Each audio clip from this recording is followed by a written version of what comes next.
Good to see you, everyone. My name is Robbie Howell, and welcome back to the second of our MVP missions of the Kickstarter campaign. I have three fantastic players, one of whom you definitely know, another of whom you might, and a third of whom is new to our YouTube channel, and we are so glad to have them all. If you wouldn't mind introducing yourselves, beginning with everyone's favorite Xela. Hi, I'm Xela, the server, community manager, cruise guide, fairy godmother, and slight oracle.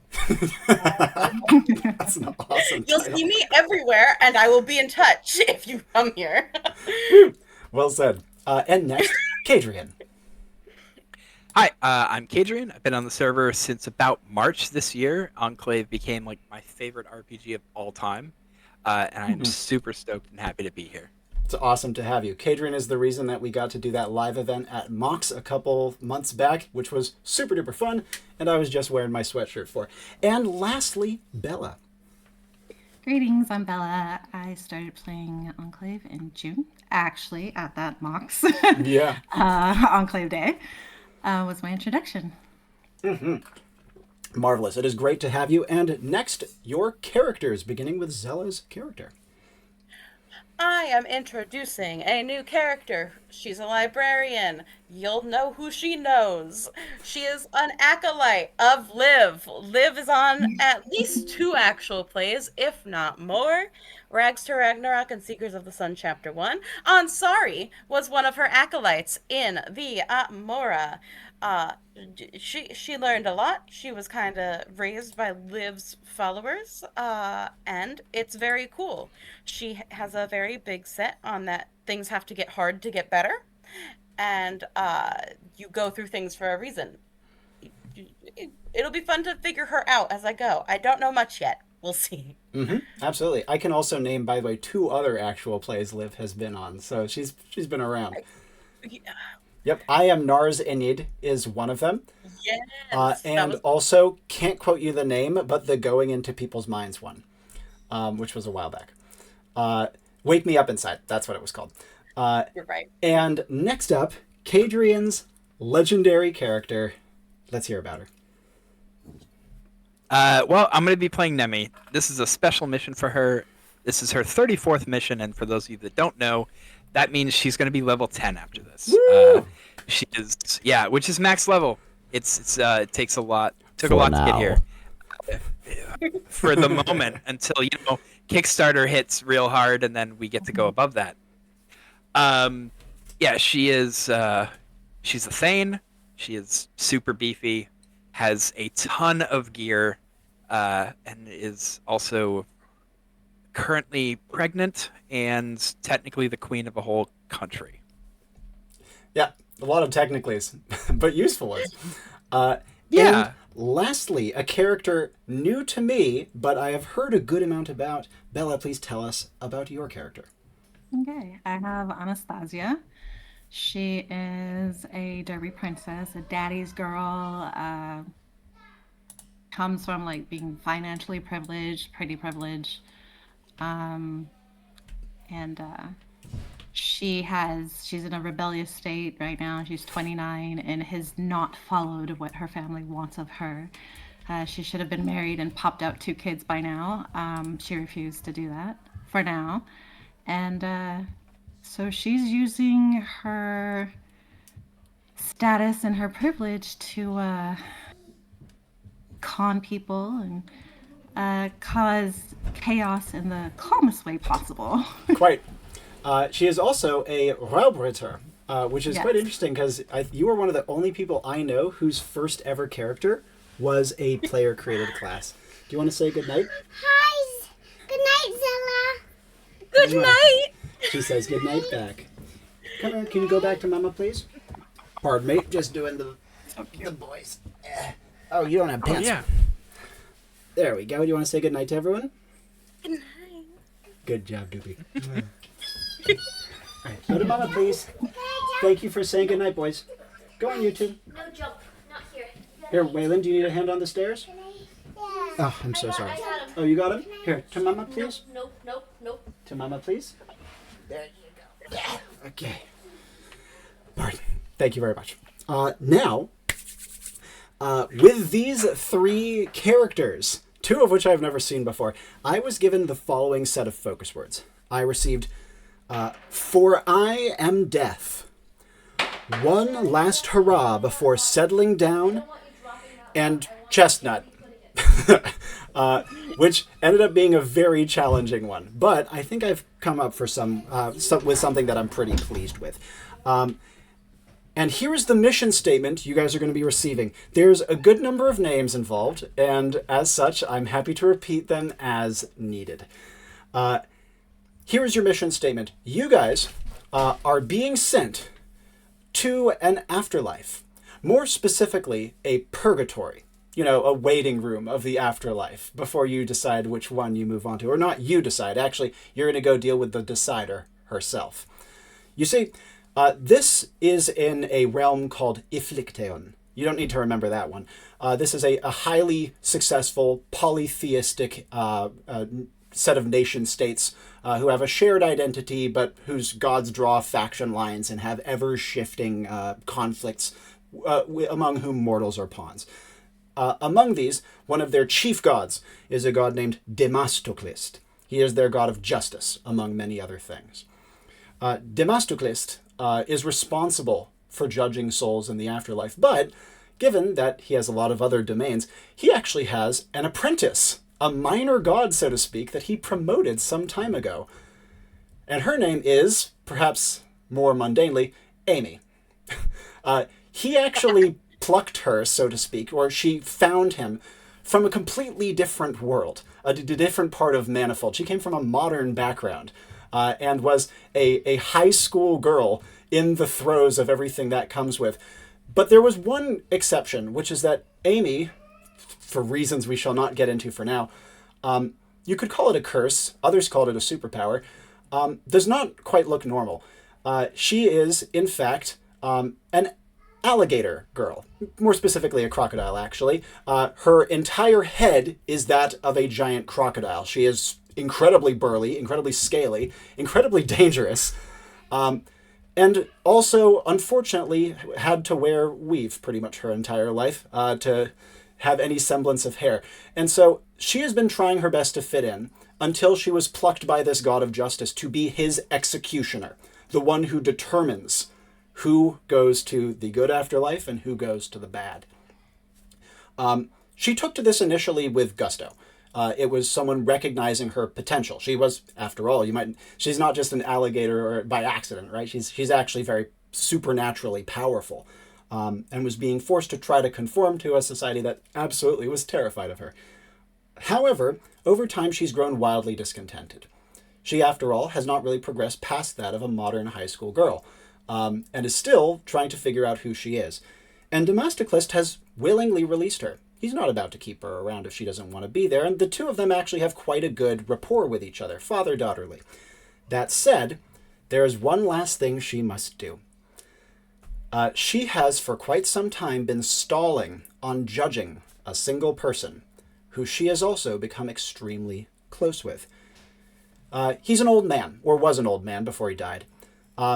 She actually doesn't know his name, but she just refers to him as Gums, given that he doesn't have any teeth left. In life, he was a wise man, a seer, quite experienced, but quite niche.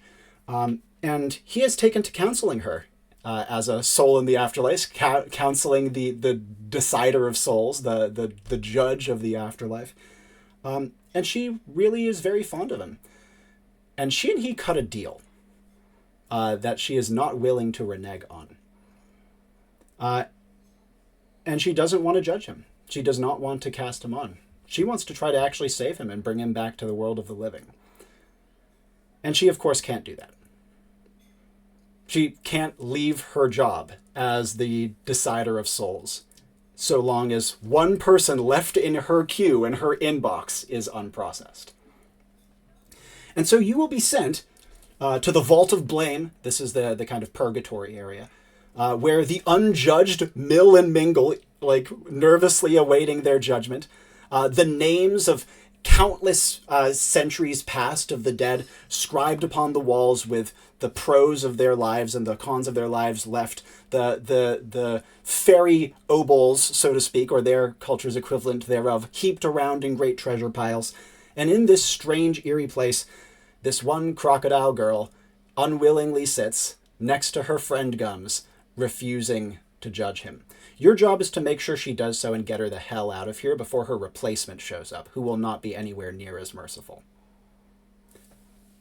The other thing of note, Demosthenes cannot change anything here. He's given her his ultimatum. He's told her he's fond of her. He's done what he can to try to get her to see sense. She has refused. Her replacement will be here quite shortly, has a lot of inbox to get through, so to speak, and is also very not fond of Amy. The two are massive rivals. 3, Amy herself is, as you might expect, in a very volatile state, is feeling very vulnerable, and also is wildly dangerous. You are in her realm, and she knows it. And lastly, as if that wasn't enough, the Vault of Blame, this purgatory afterlife, is also guarded by automata under the control of Demosthenes. He doesn't have personal control over them, though, so if you mess with anything around here, which the Enclave anticipates you will likely need to do, his automata will spring to life, the Blame Wardens, to defend this hallowed place, so you'll have to deal with those as well. Again, your goal is to make Amy, by hook or by crook, judge her friend Gums. Process him. Move him along. He's not going back to the world of the living. But she desperately wants him to. Like I said, this was a complicated one. And I'm happy to take questions if you have them. Questions for me? I'm ready. Okay, let's go. Who's the replacement? The replacement's name is Hecaton Clea. Unlike Amy, she is from these lands and isn't part crocodile. Also, unlike Amy, she has quite an impressive pedigree. The child of a priestess and a king who has spent her entire life being groomed for a position in service of the gods. She is also very magically powerful and effectively has done everything right in her life. To contrast how Amy perceives herself, which is having done everything wrong. The two kind of could not be more different and are huge rivals. No, Annie just wants to meet her. Sorry. Okay, back to the focus. What does this place look like? Is it like a doctor's room, waiting room? Are there trees? Are there trees? Excellent question. So the best way I can describe it is imagine a giant courthouse in more classical Greek iconography made solely of stone, and instead of benches and pews, there are great like columns of rather walls of stone, like library stacks. So it's kind of maze-like, leading up to kind of a central plinth upon which Amy, or her incoming replacement, will be positioned. So there's a good amount of room, quite a lot of room, in fact, and the unjudged wait here in throngs, though they are likely to be quite timid. So no trees. No trees. Womp womp. Okay. Other questions? Are casualties allowed? Yes. That was my question. What happens to the souls or Amy or anyone else who dies here? In terms of the unjudged souls, they will dissipate in great pain and discontent and eventually reform themselves to be put back at the end of the waiting queue. To Amy, she will probably endure a similar fate, but also be wildly humiliated because she'll have to go before her replacement, but also won't be able to be processed and move forward. She'll just get humiliated, which she is not in for. She is very beefy, by the way. It will be very hard to kill Amy. The Enclave even invites you to try if you see fit. That may be a valid solution to all this. In terms of yourselves, you're boned. This is not your homeland, so this is not your afterlife. Yep. Okay. Oh, go. I don't think my normal questions apply here. Time of day. tech level, like this all seems like a moot point in this particular instance. Quite. Why is she so powerful? Is it the brute strength? Is there magic involved? Before she was chosen by Demastoclist, she was an innately supernatural being. Super strength, super tankiness, and she was able, even before she was chosen, one of the parts of her curse/superpower is she could, in fact, eat people's souls, and, in fact, needed it to survive. Only when she met this god did she find a way to not have this be a monstrous act, but instead something that would facilitate their passage to the next life in this particular realm. But since she started working for Demastoclist, she has just gotten stronger. Though still, brawny, beefy, soul-eating, that's the main. When she judges them, where did they go? One more time, Xela. When she judges them, where do they go? They go Is to there, like, one a of place? 3 afterlives. One is an afterlife of toil that will eventually reincarnate you. Another is an afterlife of immense toil, after which you're judged again. And a third is an afterlife where you're effectively put in jail for like an eternity and then maybe given a chance to toil very hard to get a chance to go back in the queue. So it's work no matter what, but all of it kind of leads eventually to reincarnation. So there's no good place to go out. No, all sucks, but depends on what you want out of it. Annie's on board with this. She thinks this is a great afterlife system. Better than what Liv said death was. Any other That questions? makes sense. Allowable collateral damage. Anything. By the way, Demastoclist Go. is your employer. And so if he's saying anything, it actually means anything. But that said, remember, his automata will still spring to defense. And of course, Amy's replacement is not going to take kindly to her new office being trashed. But still, you can do it. What if we make Amy's replacement very, very sad? Go for it. Welcome to Drive. Okay. I don't know how to take that, but all right.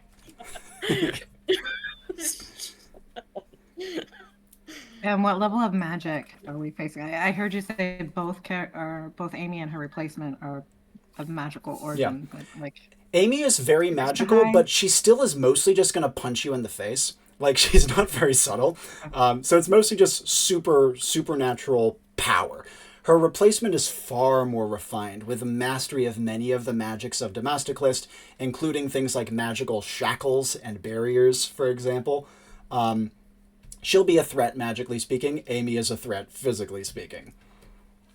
Oh, and the Blame Wardens, the automata of Demastoclist that guard this place, bit of both. But they are, again, automata. They can be, they aren't conscious, necessarily. They're automated defenses. Gotcha. Oh, that's cool. Oh, that's so cool. Oh, I just figured out how fun fact works. I didn't get it the whole first time I played around Librarian, so I'm very proud. Final questions. Congrats. You said soul eating. That's a little concerning. Can she eat our soul? Yes. Probably. Though, admittedly, since she has been fired, technically, she may be kind of still salty about that and kind of reluctant to use that one. One of the core kind of pillars of Amy's personality is she is a very bitter person and takes things very personally. Teenager. Got it. And, like, you can kind of imagine why, given, you know, what she's been through. No, it makes sense. Just makes our She mission a fired little or did harder. she That's quit? fine.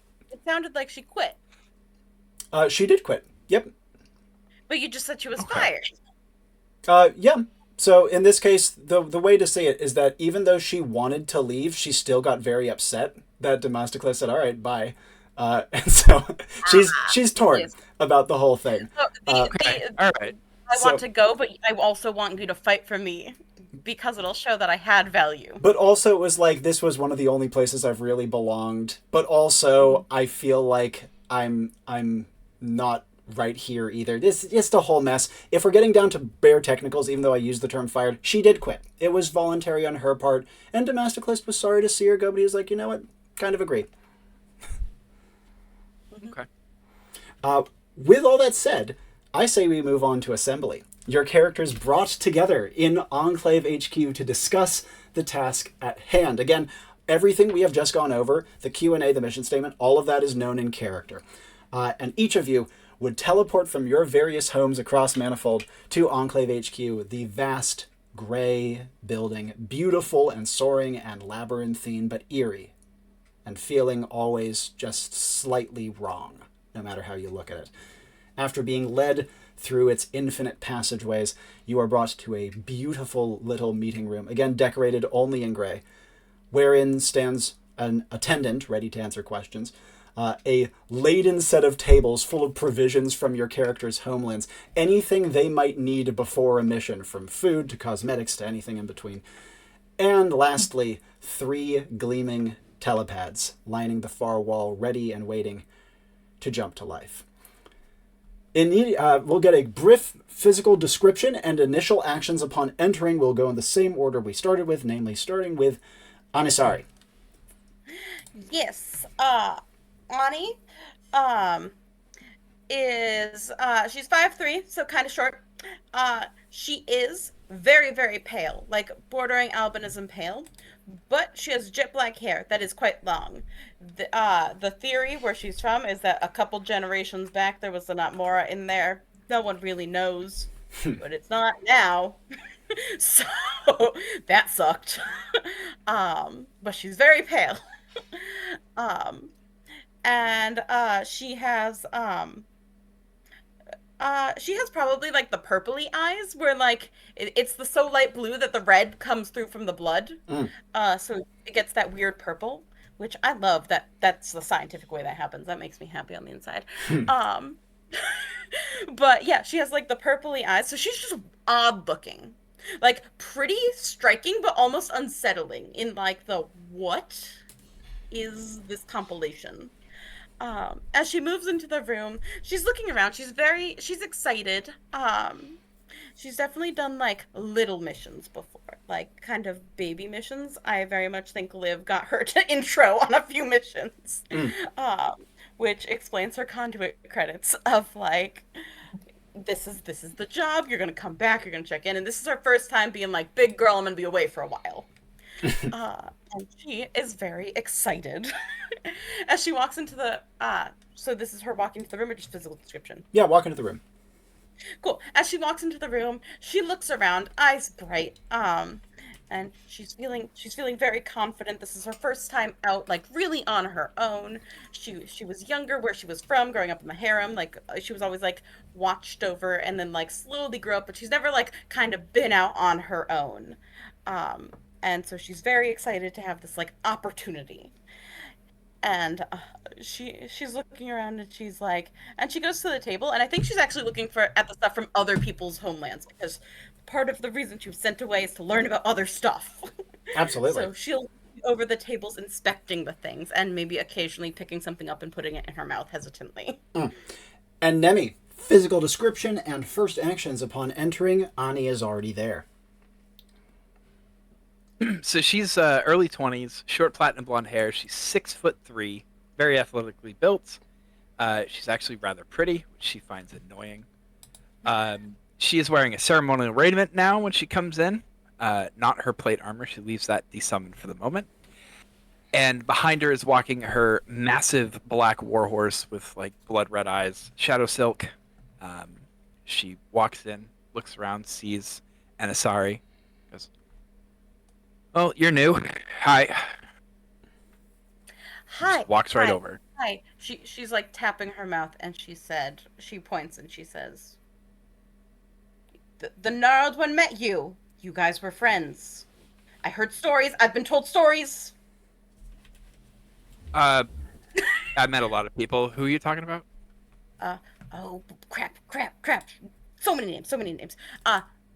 Liv. Oh, shit, I was at her wedding. Yeah. How is she? I don't think the one you went to went well, because she didn't have a big one with Bok Tung, who's great.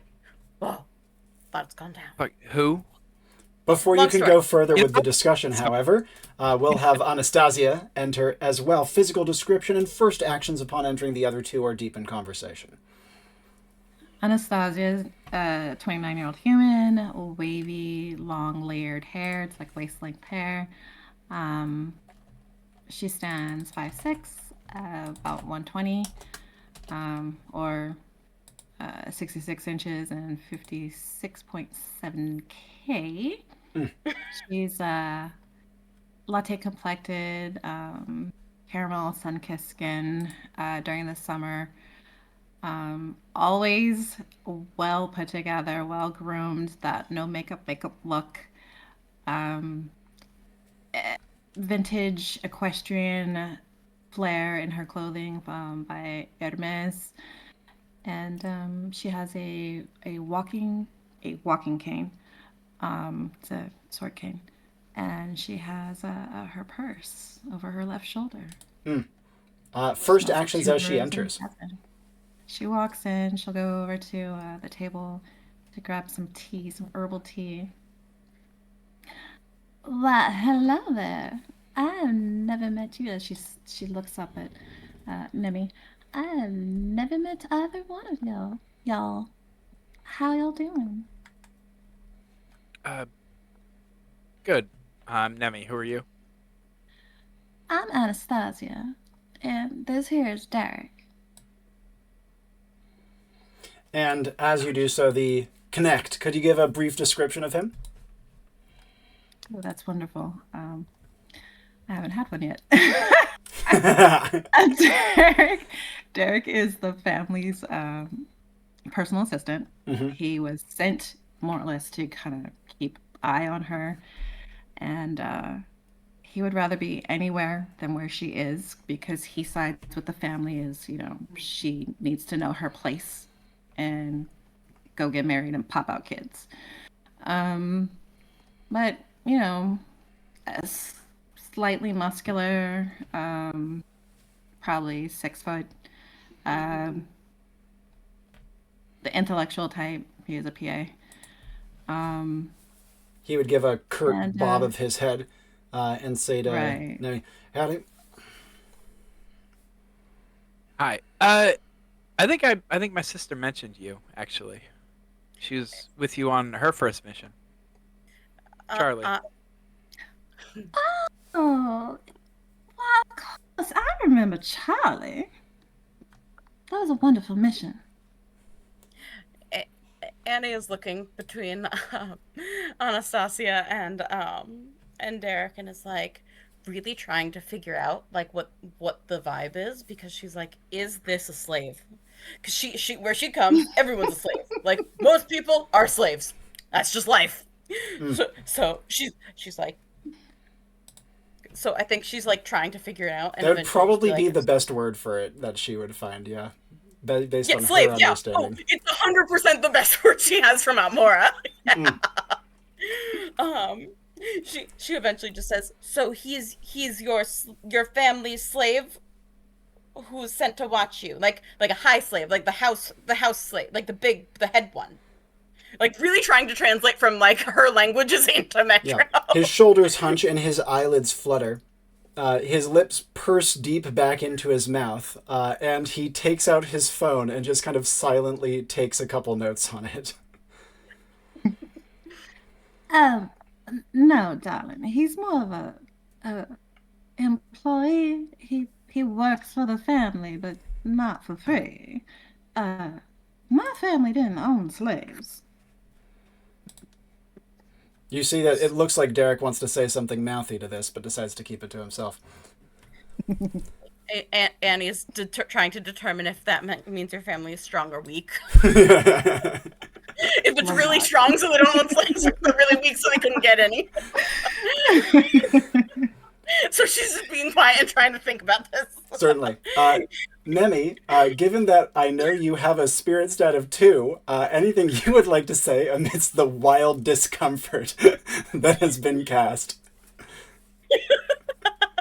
Nemi just looks at him and goes, "Yeah, that sucks, bro."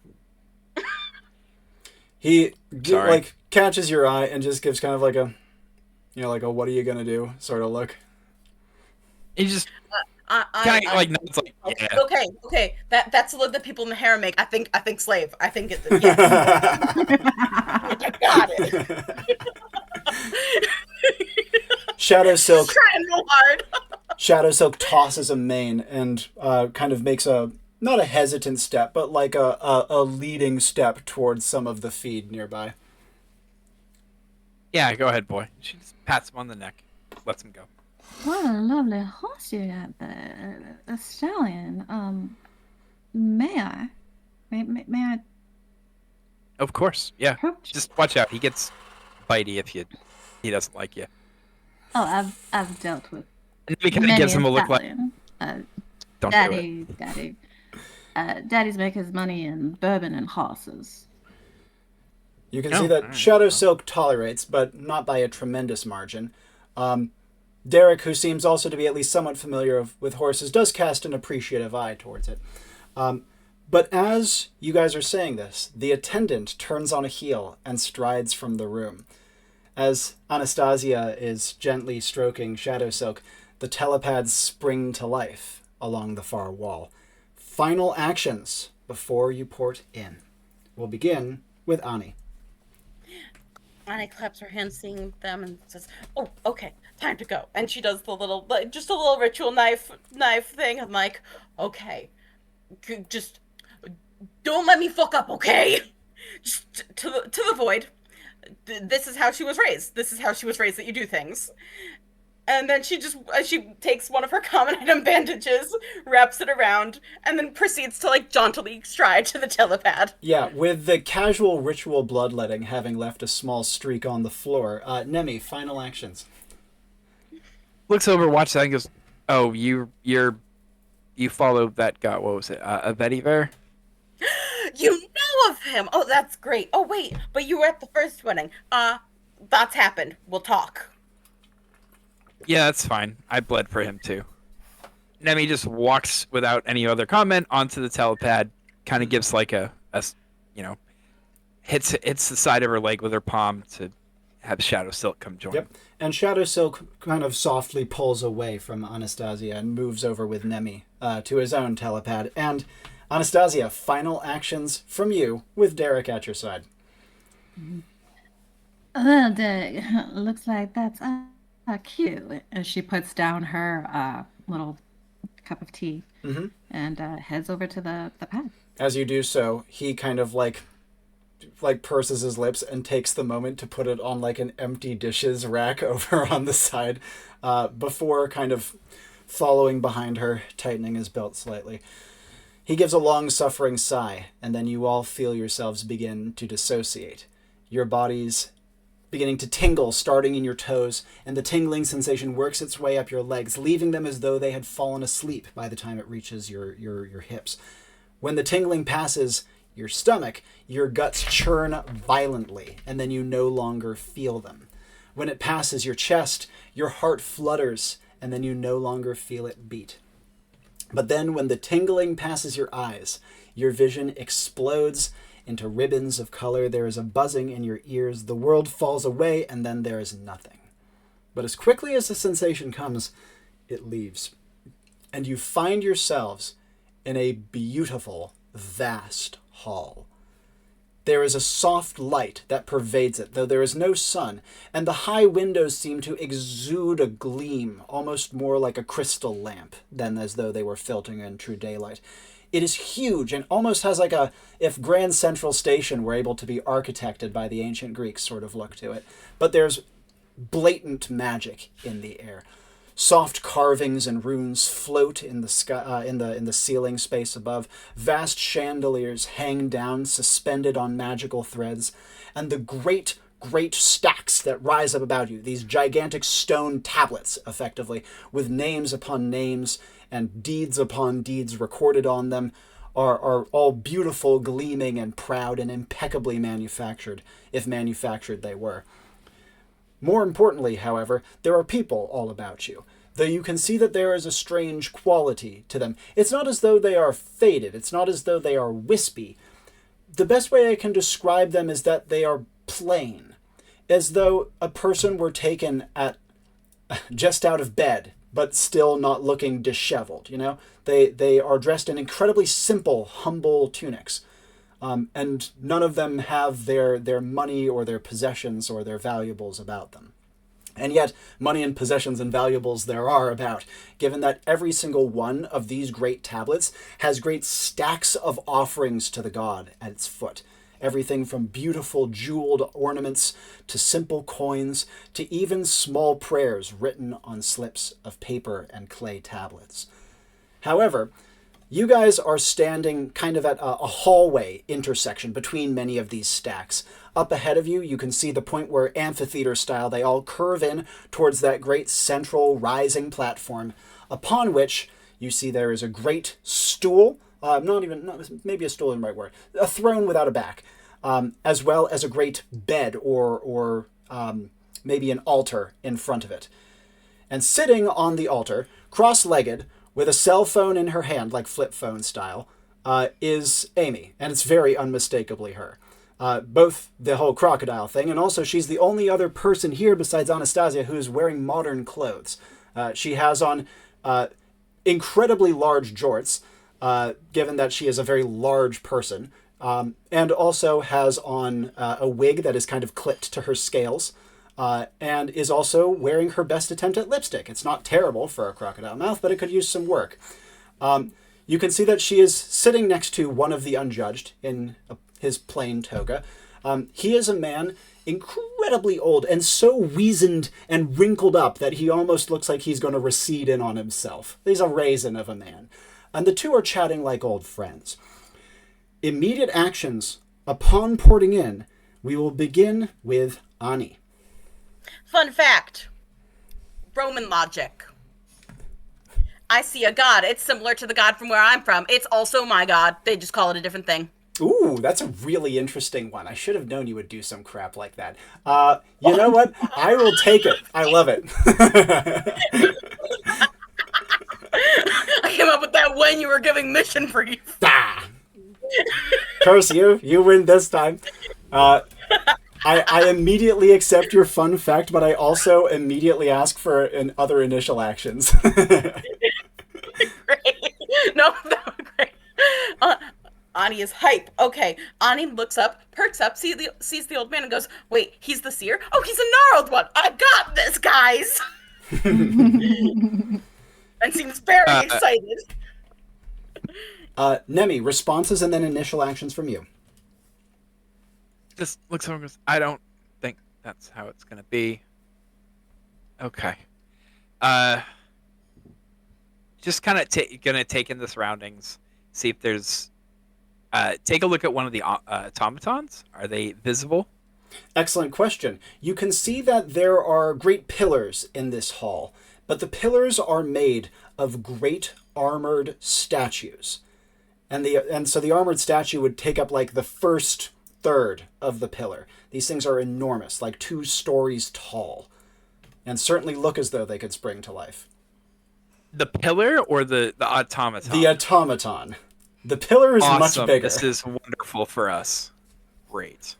Nemi's going to point to one of those because those are going to be difficult. Derek, by the way, would still not looking away from the pillar, just kind of like silently nod. Other follow-ups from Nemi before we jump over to Anastasia. Gonna look at Shadow Silk and go, hey, just go be somewhere else for a little bit. Come in when I call you. Just like kind of give him a bump on the shoulder. Yep, he tosses his mane. Get him off in a direction. He trots away, and you can see that the unjudged kind of quickly make way for him. They better. He's huge. Quite. Anastasia, immediate actions upon porting in and seeing this grand, beautiful, thoroughly dreamlike place about you. Anastasia's gonna look around, like drinking the atmosphere and everything. Notice the offerings. Mm. She sees just treasures. She doesn't see offerings. and noticed the armored statues, Yep. and kind of wondered to herself if those are the automatons. Yeah. She would hear Automatons or Nemi's words, and it seems like Nemi certainly believes them and to be. right, and hear what Nemi said, and it's just like, mm-hmm. Just make a mental note of these 2-story tall, extremely large um, guards Yeah, of sorts. absolutely. Other follow-ups from Anastasia after registering this. Probably walk over towards Amy and the seer. Um, well, hello there, darling. I do believe you are a person we are to meet.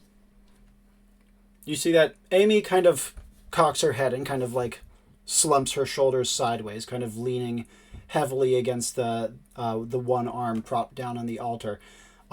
Even though her posture is everything you'd expect of a very attitude-filled high school girl, when she speaks, it is with a deep, gnashing, guttural sound that is entirely not fitting her demeanor.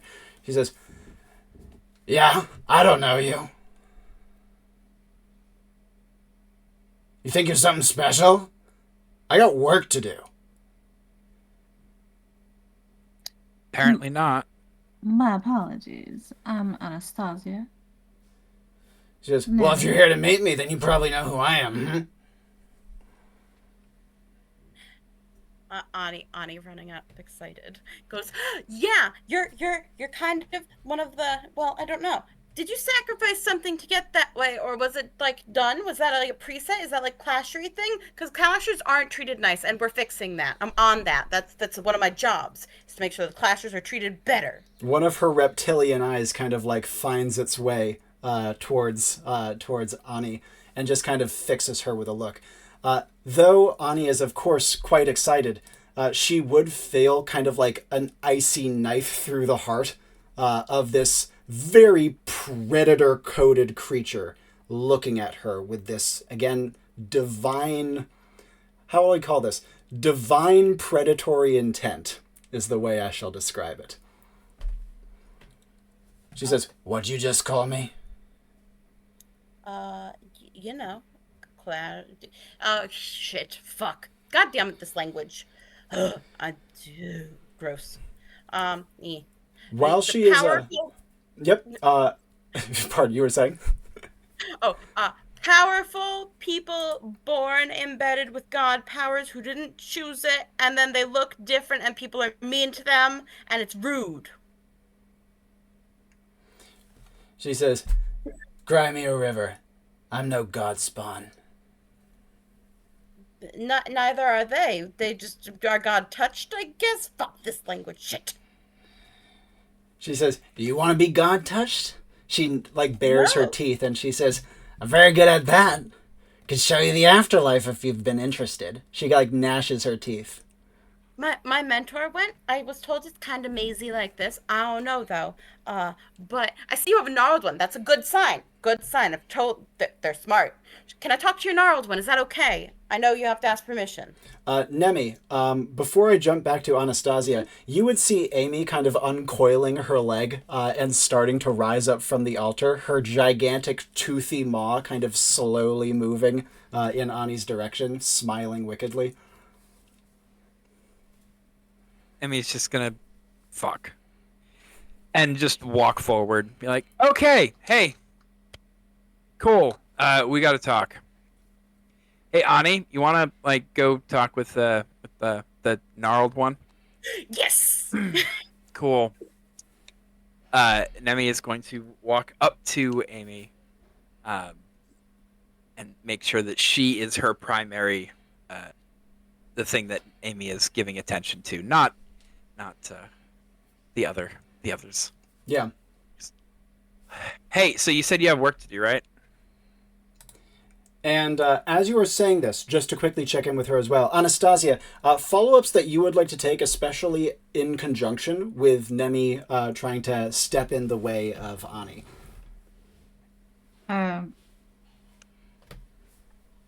Anastasia's no fool, so She's going to take in the less than welcoming welcome and step aside, step behind, basically move out of the way so Nemi can go speak to Amy. Yeah, absolutely. As she is doing so, you can jump in as well because obviously you're in direct accordance with the scene that's transpiring. Amy says, "If you're thinking about getting smart with me because I just got fired, then you can save it." No, not doing that. But you did say that you couldn't really talk because you had a job to do. Yeah, I gotta work on myself, left of bitch. your- Chill. And a deep breath from Nemi. Okay.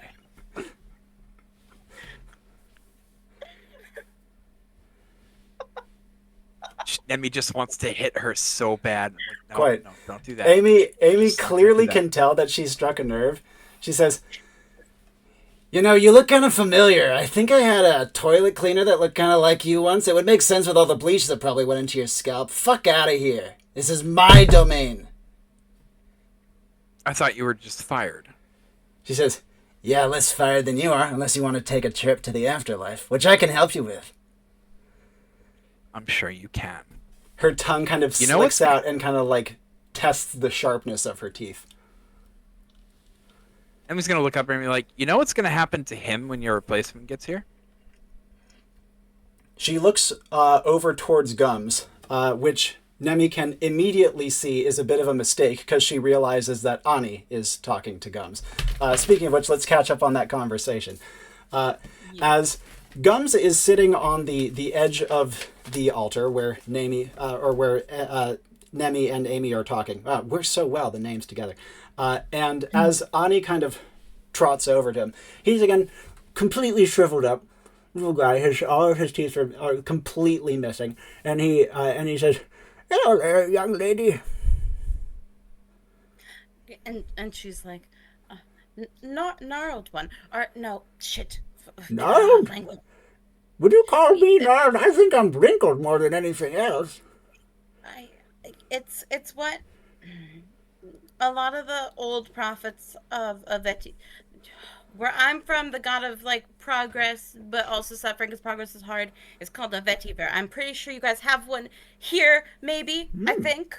That's not an interesting thing. I've never heard of that name before, and I thought I'd heard them all. He says, "That's quite fascinating indeed. We must talk about this sometime, but perhaps when I am not imminently bound for the afterlife." Well, but you see, if you avoid the afterlife, you can't reincarnate and you're not making progress. That's Oh. not very good of. That's certainly the case. I completely agree with you there. So you want Amy to make sure you get to the afterlife. Yeah, of course. Okay, then I think you should convince her. Oh, don't worry. We've talked. We have a plan. It's perfectly all right. Well, her plan is to bring you back to life, not afterlife. Oh, then life. she's just talking. We've discussed something else. Don't worry about it. She's a headstrong young thing. Yeah, exactly. She's gonna try the bad plan. I know. I tried the bad plan. He says, My gnarled one was famous for the bad plan. Don't you worry. He gives you a pat on the hand. I don't judge you for any such thing. Just know, as soon as the masterclass comes and says it's time to move along, Amy, she'll understand, she'll move on. I'll make no bones about it, for what little bone I have left. Yeah, but the next person might be mean to you, and Amy wants people to be nice to you, so Well, maybe. that's fine. I've certainly been mean to people in my time, let me tell you. Yeah, Amy's just subtly ritual knifing herself. Yeah. She's like, nope, too familiar. Can't, not fucking with that shit. Before we go further, Anastasia, as you are following the conversation with Nemi, any actions you'd like to take before it gets to the point where Amy's attention is turned towards Ani?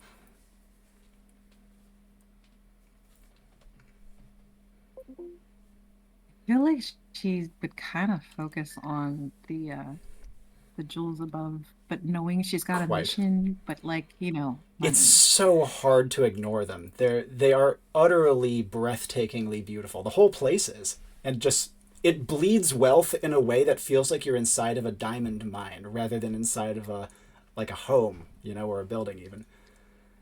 Right. And but at the same time, she's kind of torn because she wants to like tap Amy's toe with her cane.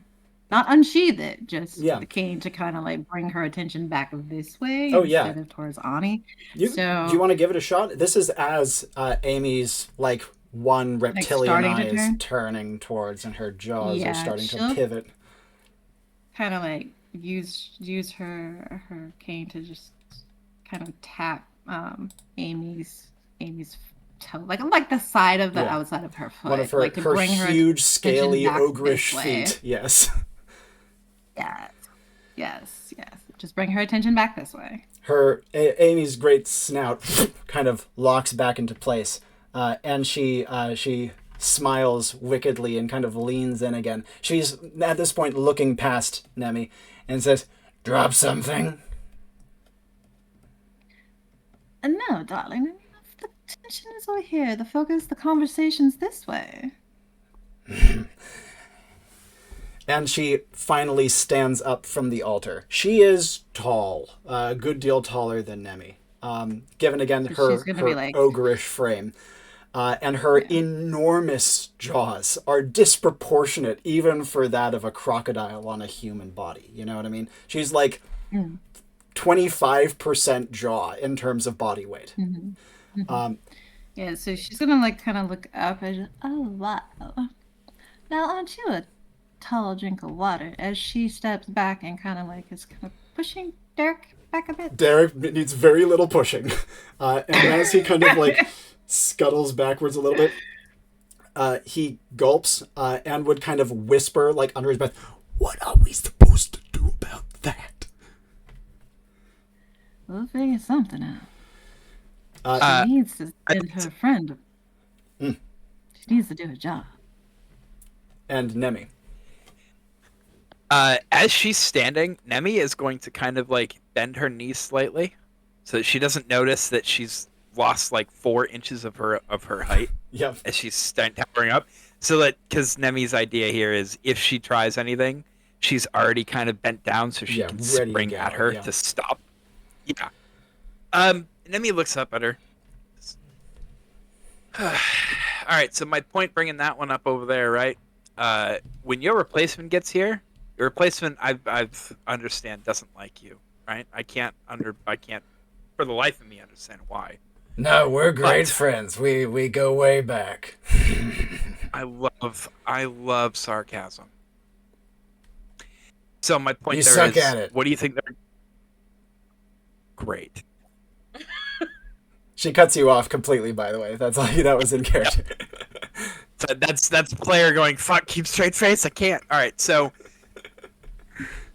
she just looks up and goes, when your replacement gets here, they're gonna do the absolute worst possible thing they can to that old man because you like him. You get that, right? Yeah. I get you. But like that's what I'm here for. Right? Throwing a few hands. I can clean it up. You're gonna fight. So you're gonna kill the replacement so that you can't leave the job that I you can't don't want to do? kill her. Are you paying a fucking attention? She'll just go back in line. I just gotta like deal with her, figure out my shit. You can fuck wherever you came from. I got it. All right. Thank you so much for your concern, she says, attempting baby talk. Bitch, the god that hired you obviously doesn't think you're gonna do your fucking job, which is why we're here. Are you kidding? Yeah, because you are... I've seen so many emissaries of Demastocles, and you totally fit the bill. Yeah. She says, get out of my fucking way. She actually takes a step forward with one of her gigantic clawed hands, just shove Nemi to the side. She's gonna shove Nemi to the side. Okay.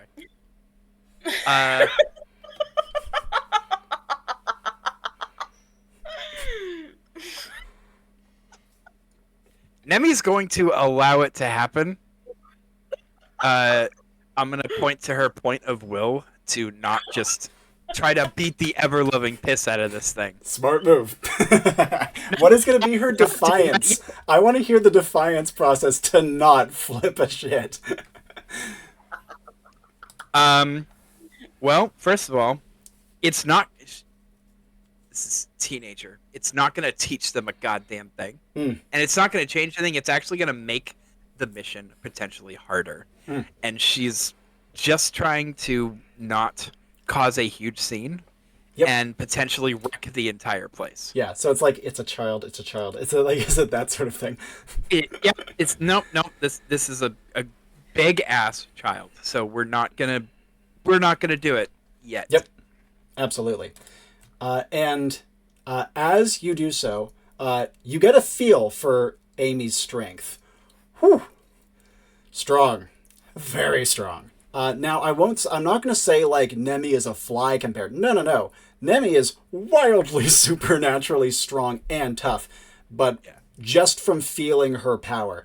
If this was like an arm wrestling competition, Amy would win 100 times out of 100. But of course, the world isn't all about arm wrestling.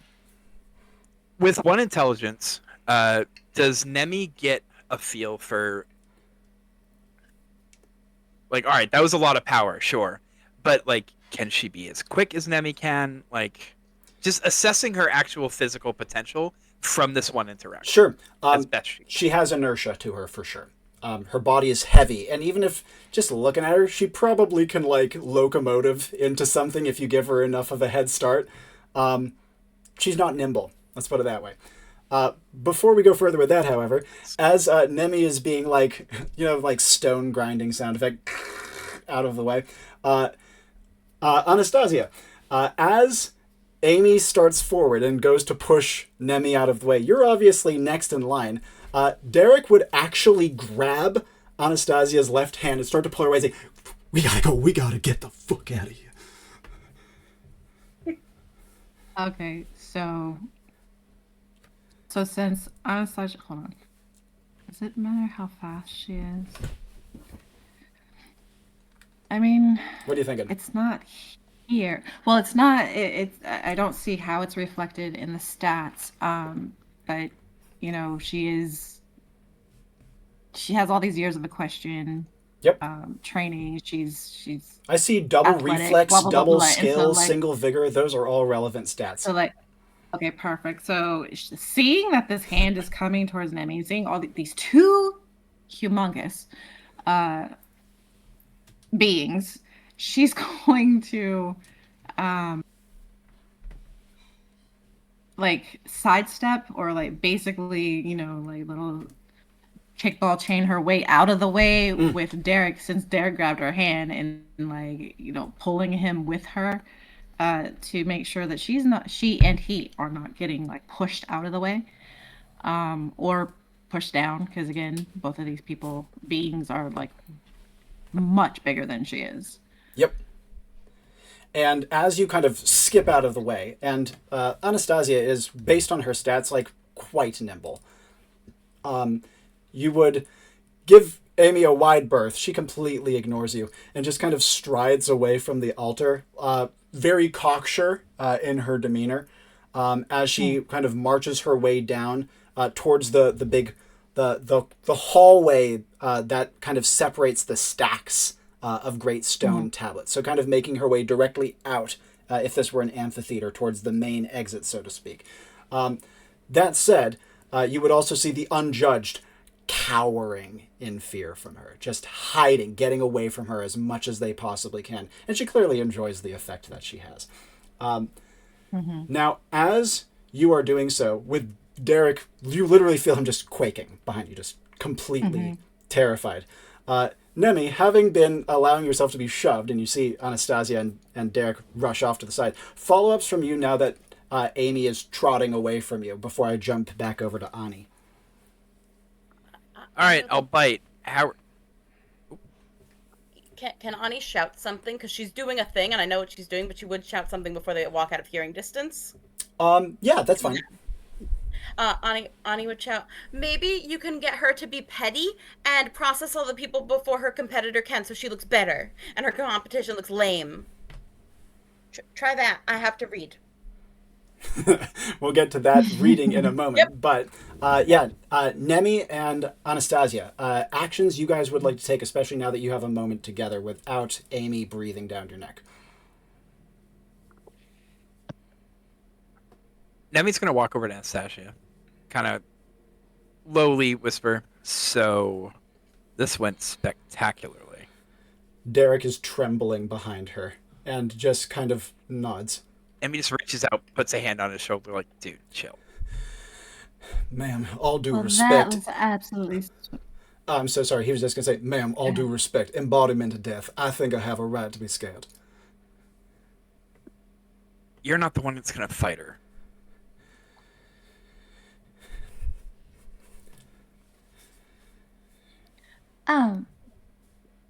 Derek, why don't you go over there with the was it Shadow? Shadow Silk? Shadow Silk. Shadow Silk for a spell. Yeah.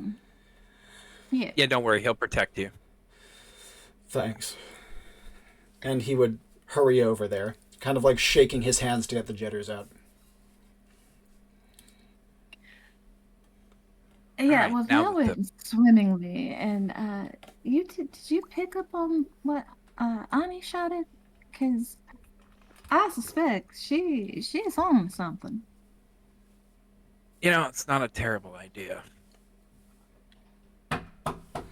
Oh, I'm so sorry. I just got a little knock of a little person at my door. So sorry for the delay. Yep. If you want to chat, you're more than welcome to. That you very god of being a petty bitch. Of course you can have a good night. I knew where you're going Thank to. you so much. Good night to you. I can't God, I don't know if Nemi can like keep her fucking cool with this one. Oh, that's infuriating. So great. I've seen Nemi keep her cool in so many situations. Like, I've run so many. I don't know Good why night hug. in this instance necessary. I feel like Nemi is just like, nope, this is gonna end poorly. Pardon me. Let's take it. Let's carry on from Anastasia and Nemi. Yep. Anastasia, you might want to take the front on this one. But Yeah. I've been thinking about how to get her to not be so defiant, and I'm still working on that. That said, I really do like Annie's idea of encouraging her to be petty. Nothing like a little rivalry to accomplish one's goal. I mean, it's a good idea. We can do it. If this doesn't devolve into a fight, this is going to be amazing. Before we go further, let's jump back over to Ani. Any other words you'd like to exchange with Gums, or are we going to read?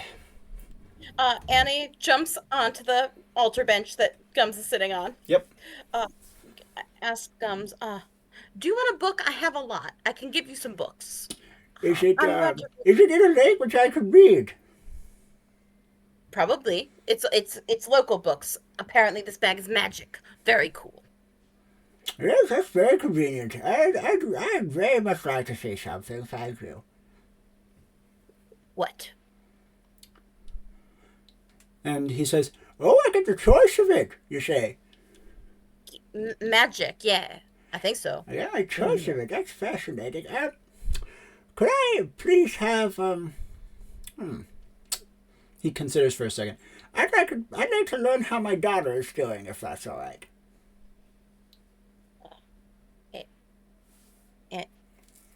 Okay. What's her name? And he would say, "Would it help full name or just need a family name?" Well, I bet I can see. Maybe I can get, if I have the family name, I could see if there's any like books with them mentioned or something, or circulations. Her name's Lydia. Last name Castanea, and she's rather an accomplished witch. At least she was when I died. Oh, neat. Yeah, I would also like. So, Ani's gonna um, like rummage through her bag, and she's going to be looking at like I think she's going to be looking for like it's going to be like a note that was posted on a community board for him. And then she in her bag she's going to be looking for this woman's like book of shit. Yeah. And after rummaging about for a while, the best you can find is that while Lydia Castaneda was registered on a successful list of graduates from a nearby magic college, she seems to have fallen off the radar after that, perhaps having moved somewhere else. And he says she did graduate. I don't have much more than that. I have to do research, but I'll I'll let you know if I see anything cool or anything. Thank you. I appreciate it very much, my dear. That is very kind of you. Yeah, and then Annie's looking for a pantheon book, like a book about the pantheon, and she's looking for the name of the god she's you know what god she's going to be looking for. The name of the god she fun facted into existence. Quite. And as she is hunting through, she finds a name that maybe she didn't expect. There's a lot of differences between this and what she's used to. There is a goddess here called Thriss, who is a god of hunger, instinct, and survival. She is the mother of all gods here, and is considered kind of partway a primordial force of nature and a titan, so to speak, that even the gods fear, and also a mother and a prime originator. Hoip. Ani wants a book just on her. On her worshippers specifically. She wants her cult book. Yep, easily found. Thriss is an unpopular cult goddess. Better. Even better. Very aligned with Annie. Yep, she is one of the gods of the bygone order here, who are like the eldest gods, usually keep to themselves, often overlooked. And Thriss is the kind of least, not respected, but least considered of all of them. Yeah, she wants rituals. She is here for rituals, baby. Easily done. Rituals and spells. Yeah. As you might imagine, with Thriss being connected to hunger, instinct, survival, prime originator, she has a lot of very vivid imagery, shall we put it. There's a lot of very gruesome things that are attributed to her. And rituals often involve, for one, blood sacrifice, which is unheard of anywhere else here.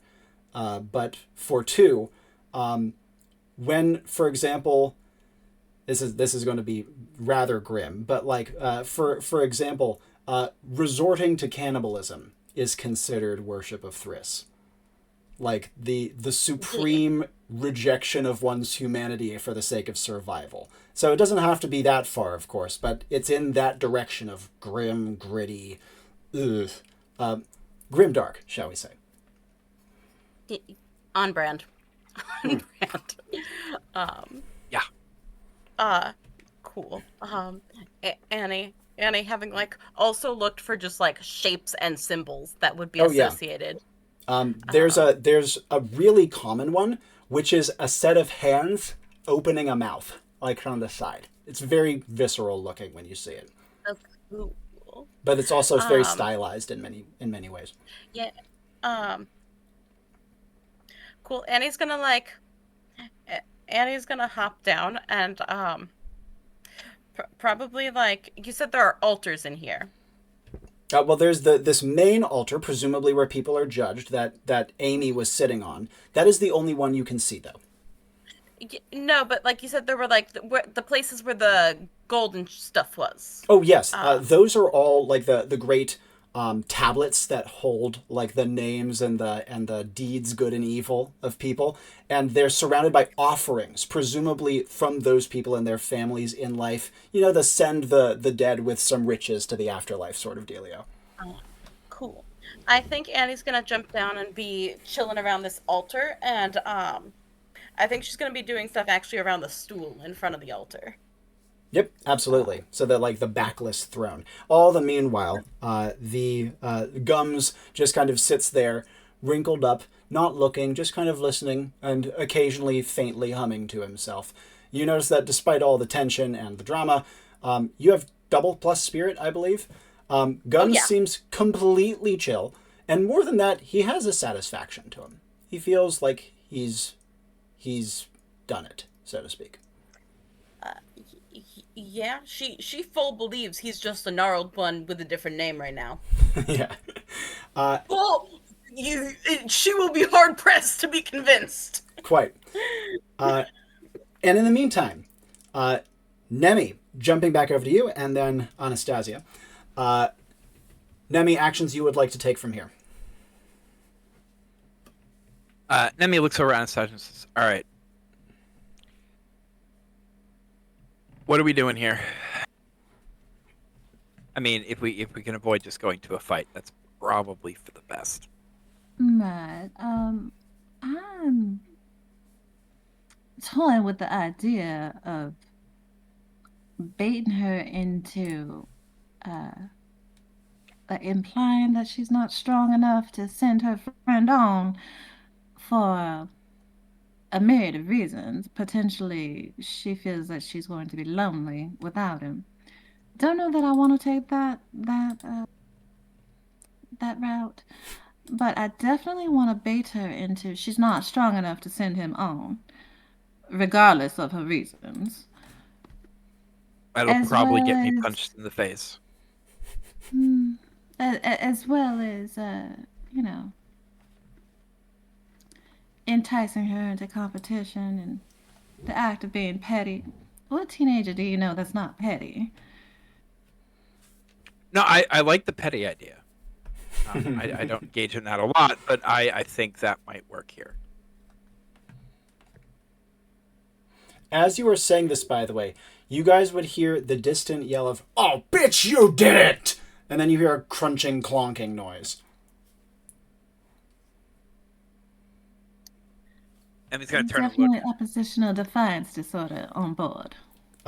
You don't see anything for a moment, and then over the top of some of the rows of stacks of great tablets, a great automaton goes sailing through the air and lands in a heap on the ground, sliding another dozen yards. This one's not as big as the column ones. It's more human-sized, but still fucking, metal automaton magically animated to life. Sparks of magic kind of like drift from it, and magical chains it seems to have conjured are like dissipating before your very eyes as it's trashed. Huh. Clearly, this is not her first rodeo. I wonder. You hear her voice bellow out, "You dare! You fucking dare, bitch! I will tear your hair out and feed it to you!"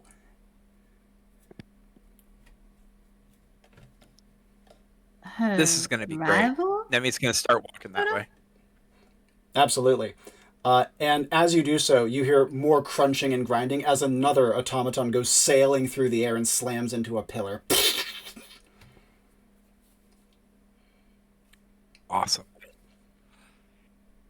Yeah, Nemi's just going to walk towards that. Is this on the main floor? Is this up on another part? So again, picture this like an amphitheater, but unlike an amphitheater, it doesn't rise away from the middle, it sinks away from the middle. So you guys are going down, but not by an enormous increment.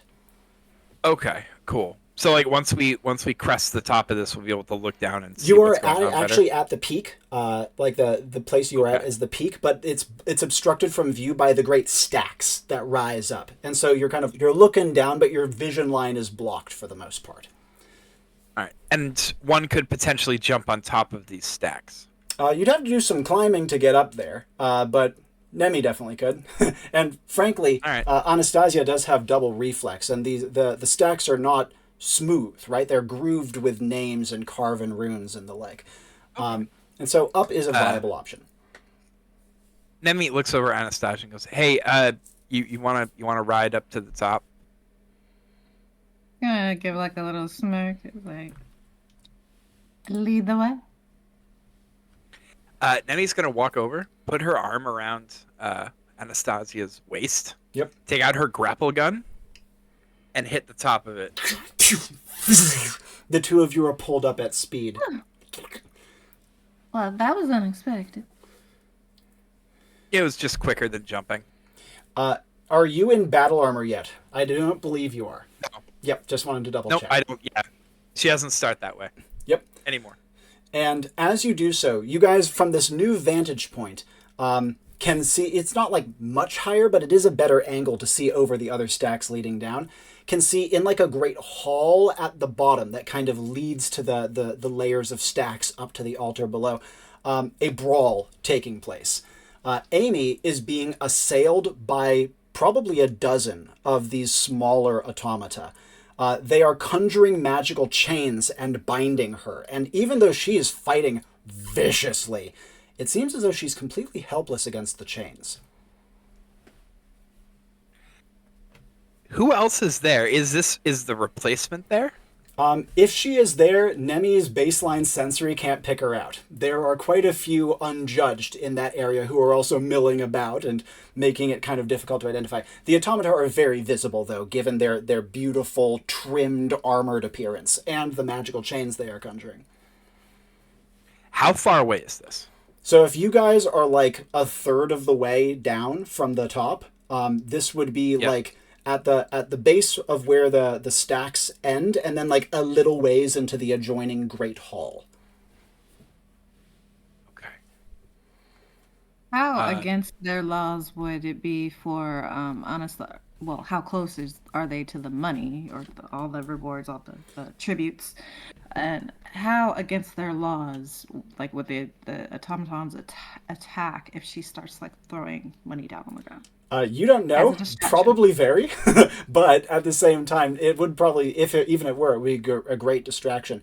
The other thing of note is since you guys are on the top of one of these big stacks, everywhere there is one of these gigantic oversized tablets, there are offerings heaped at the bottom. So like you are just down, like just a short hop down from what to even Anastasia would be a pretty hefty sum of riches just at your feet. Okay. Anastasia, Well, I'm gonna do something really stupid. and do Just tell. looks over. I'm gonna go get involved. Well, while you're down there, I'm gonna take some of these riches and start selling them as, I don't know, Robin Hood. Hey, you do you. Cool. Can Nemi get a running start? Yes, she can. Perfect. Gonna do a running start, leaping directly up into the air. Trips vigor and quint might. Yeah, that's a hell of a jump. It's a massive jump. Nemi launches herself from stack to stack. Yep. And preferably at the end of this, it's going to be a superhero landing on top of one of the automatons carrying her, or holding one of these chains. Mm-hmm. And I'll use 2 skill, 2 reflex to make sure I land that. Oh, and yeah, 2 reflex helps with agility too. I just got the weirdest deja vu of Nemi doing big jumps and superhero landing on something. I don't know why. As Nemi goes Because it's happened before.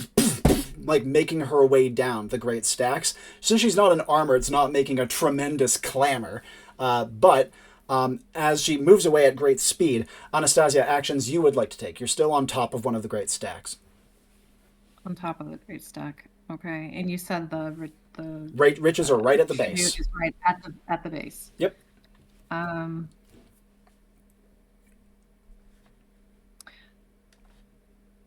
How detrimental to Anastasia would it be to like climb down, but like try to like pick apart part of the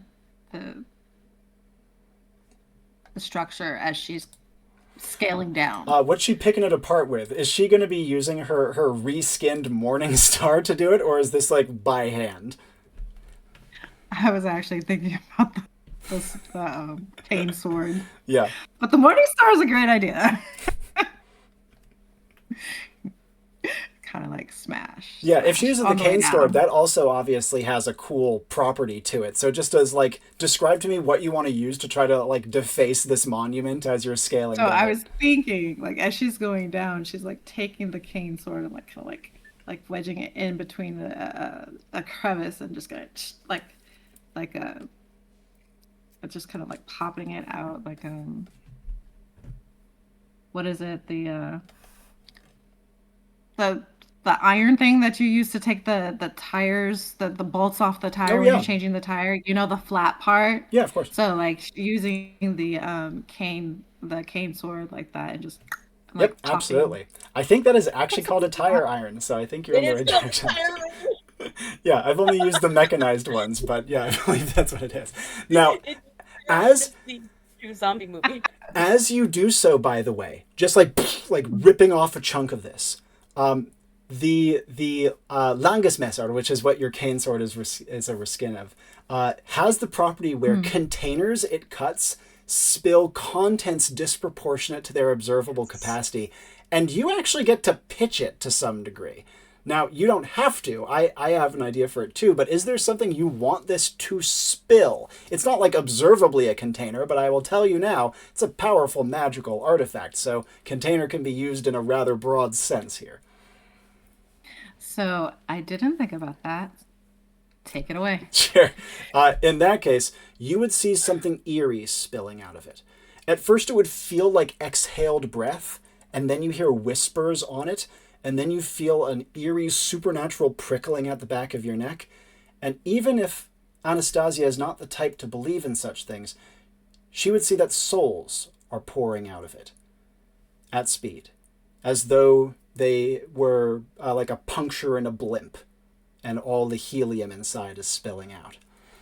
Now, before we go further, let's jump back over to Anisari, and then to Nemi.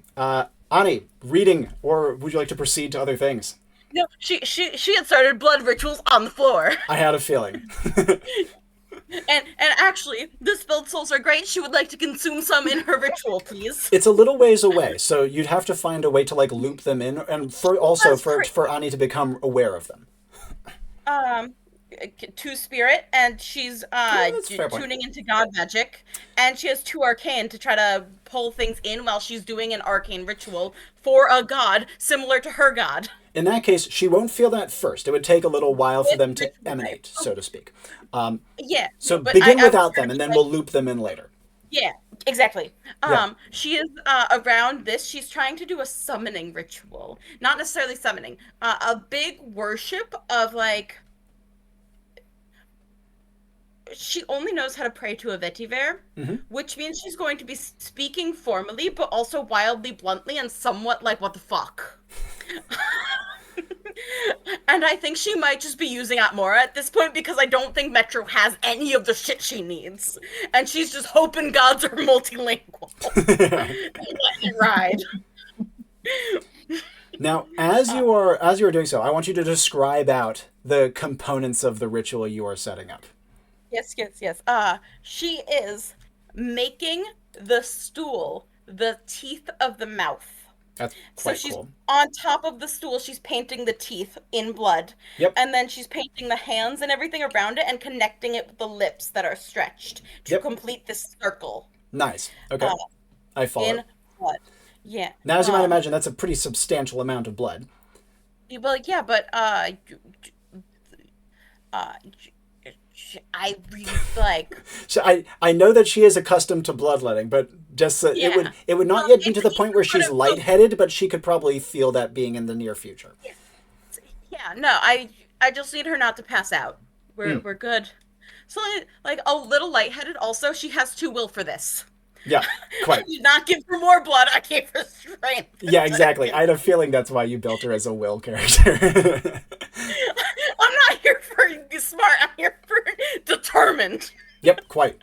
Now, as you are starting to do so, 2 things that Ani would register. And she's setting up this symbol of Thriss. No, he is actually talking to Thriss while doing it, as one would talk to a vetiver while doing it. And she's speaking in Atmora because she doesn't have a god tense in Metro, and it bugs the living shit out of her about Metro. Sure. Because she needs to say, Look, okay, so I know you're the female form of Vetiver, I guess, kind of. It's confusing, but I know it's the same, so it's good. We're good. But, okay, they're really fucking up your shit here. Of, like, if you're the god of surviving, then people need to also die, or else there's no surviving. It's just existence, and that's lame. So you really need to make sure that people die so then they can get reborn so that they can survive again. So you really need to get your kid to stop fucking up with his dumbass minions. I think you'd want to know, and I don't think anyone's filling you in on the goddamn, like, what the fuck's going on. Like, I know, I don't know if this is how people typically pray to you. This is how we pray to the one where I'm from, but I think you'll get the vibe.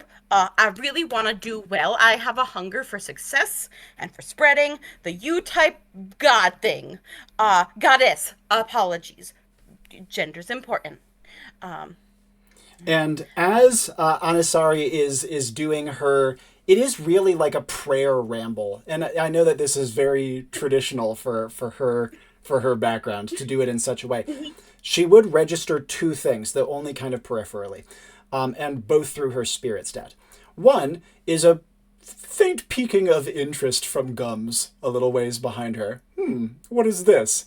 You know. Second thing she would register is a changing in the feel of the entirety of this strange chamber, this purgatorial waiting room. It is a deep kind of magical mood shift, as though someone dimmed the lights, but in an entirely metaphorical way. Does Nemi feel that too? At that point? Nemi is currently bounding into combat, and it would be nowhere near as clear for her. But if she catches a moment of solace and introspection, she probably would as well. Probably not for a bit. Yeah, I think Ani with the shift would be like, she'd be like, okay, something's gonna happen. I know y'all don't show up when we ask. That's I mean, I don't know if you would. Sorry, I don't want to make presumptions. I don't know anything. That's the point. But I think you'd want to be like, what the fuck are you doing to my shit? I would want to be like that, were I a god and people were fucking up my shit. People can't survive if no one's dying, and no one's fucking dying, which means no one's gonna ever get reborn. Will you run out of souls? Is that a logistical problem? And the ramble continues like that.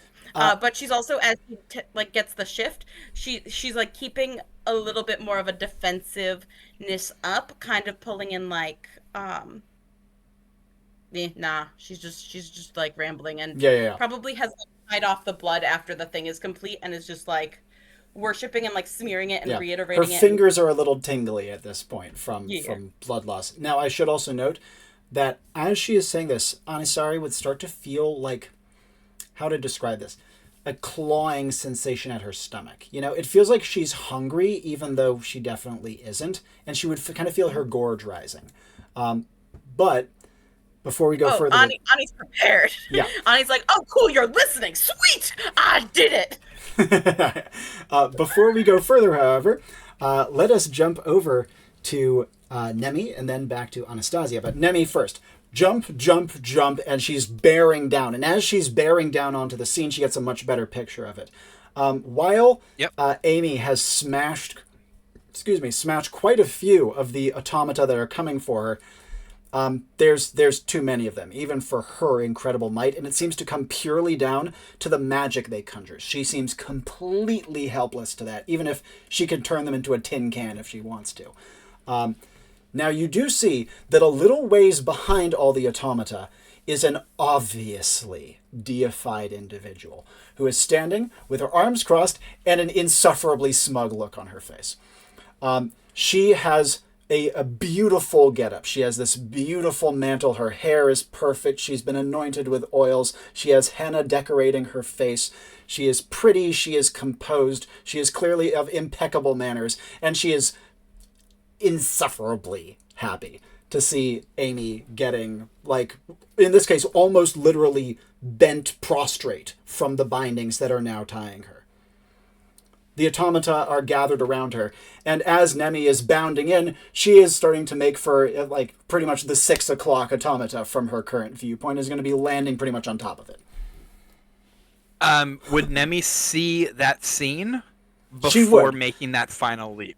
Before making Then her she would only Yep. catch the smug woman as she is making the final leap. But she'd see all the automata and Amy's relative helplessness before it. All right. In that case, so she'd be in the air when she saw that the smug woman, Yeah. the replacement, Yep. Nemi would assume. Damn. All right, then gonna have to make this work a different way.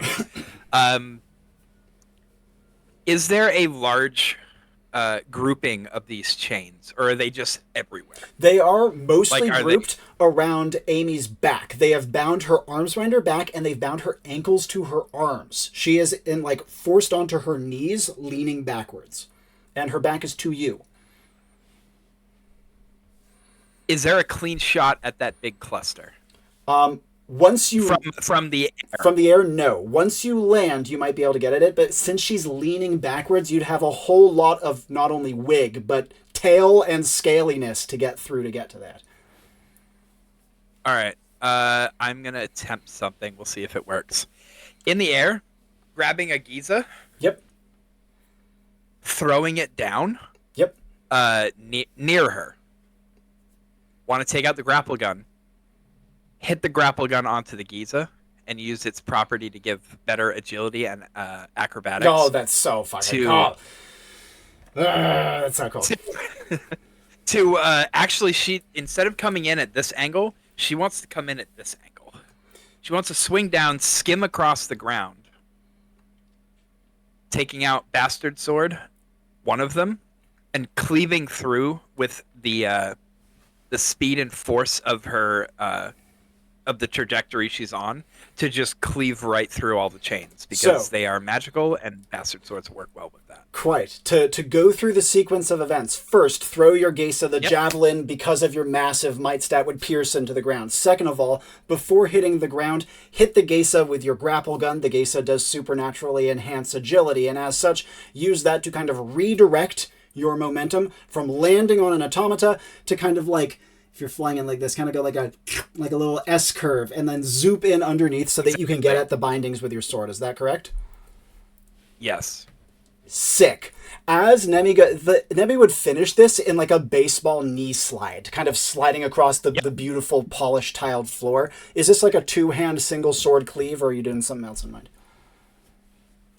Figure like left hand on that, turning herself, grabbing out the sword, and then swiping through on her way. Absolutely. One-handed. Using the momentum and the turn of her body to really add some oomph into it. Yep. And as you do so, Nemi would feel her bastard sword impact the manacles. It bites them. It damages them. And Nemi's huge might stat is a big part of that. But these manacles are made of stern stuff, and as such, she does not cleave through all of them. Instead, she manages to free two things. One, Amy's left hand, and second of all, Amy's left leg. Her right leg and right arm are still bound together, but immediately the great crocodile girl jerks those two limbs free, grabs a nearby automata, and throws it at her rival violently. You can see that. Well, I mean, I don't know if you'd wait to see how the action resolves. Since you're kind of baseball sliding into the, like, right in front of Amy, and will be pretty much popping up right in front of her, with automata surrounding you, still conjuring their chains, immediate follow-ups from Nemi. Nemi is going to let go of the grapple gun,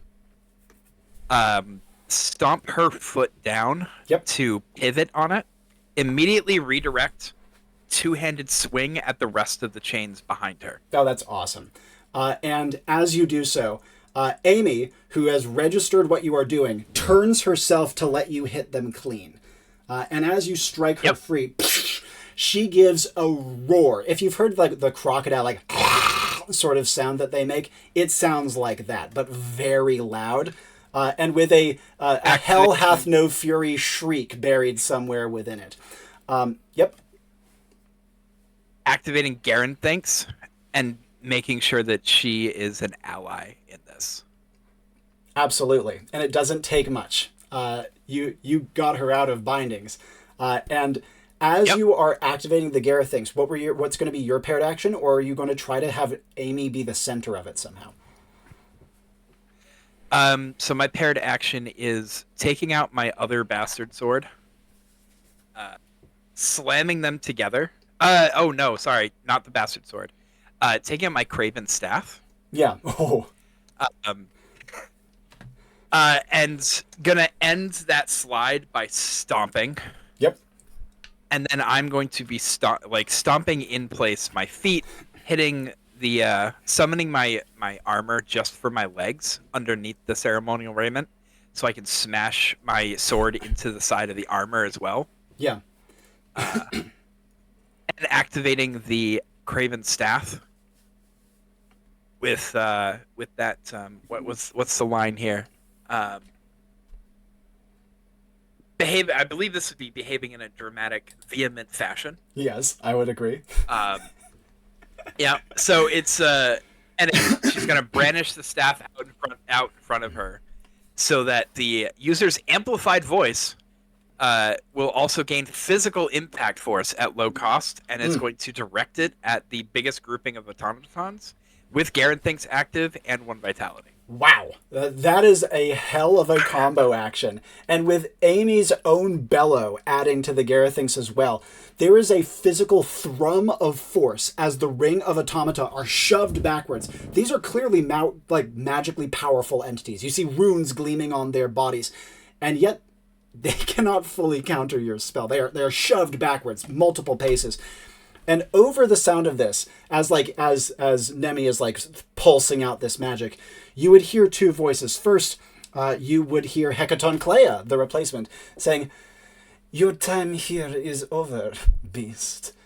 And to which Amy would respond somewhat less eloquently, "Bitch, I will kill you, I will rip out your fucking guts, and then I will put them in your shitty little eyeballs."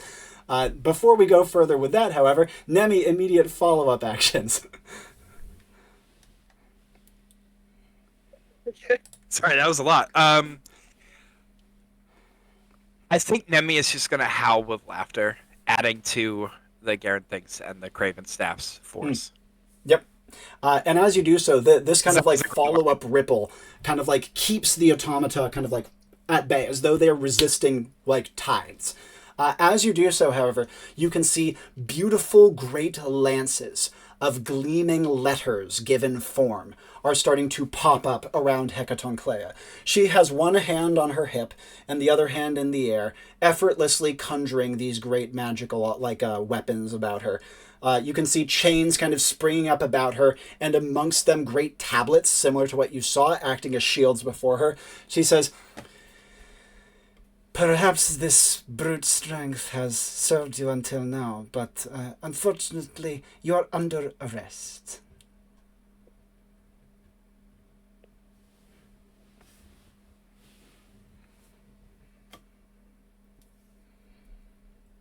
Nemi's going to turn to her. What's she under arrest for?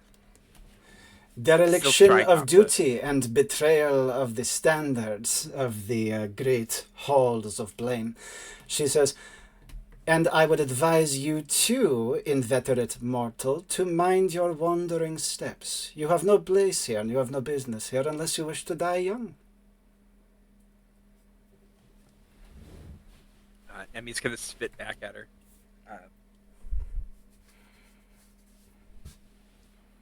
Demosticlus. Is that the name? Yeah, Demosticlist. Yep. A hard one. Demosticlist hired us to be here. Does he not rule these halls? She says, "Do you see him here? I act in his stead." And you can see that the great spears of words kind of keen as they kind of angle themselves towards you rather than Amy.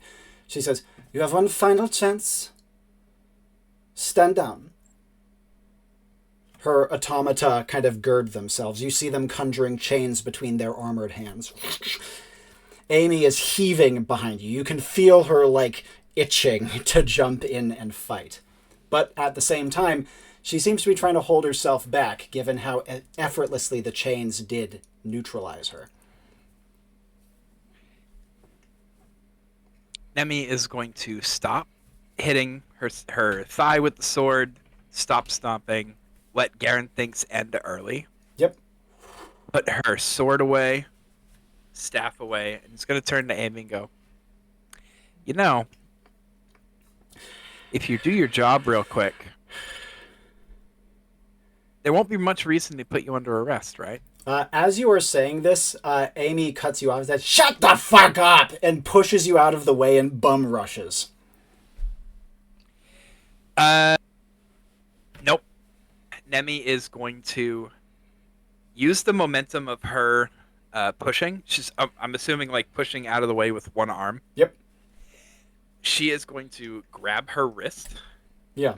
twist, and use her forward momentum to basically like a judo move, like throw her down face first on the ground. Oh, that's so cool. And given double skill, quint might, and the double reflex to get ready for it in time, Nemi manages to throw this giant ogrish demigod effortlessly onto her back.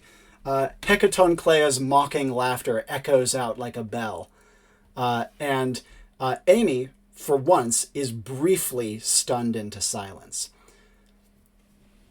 She looks down and goes, "Hey, I'm trying to fucking help you, but you're being a little shit about it. Knock it off." Hecatonclea says, "Thank you," and you can see manacles spring up around Amy's hands, binding her to the ground in an X.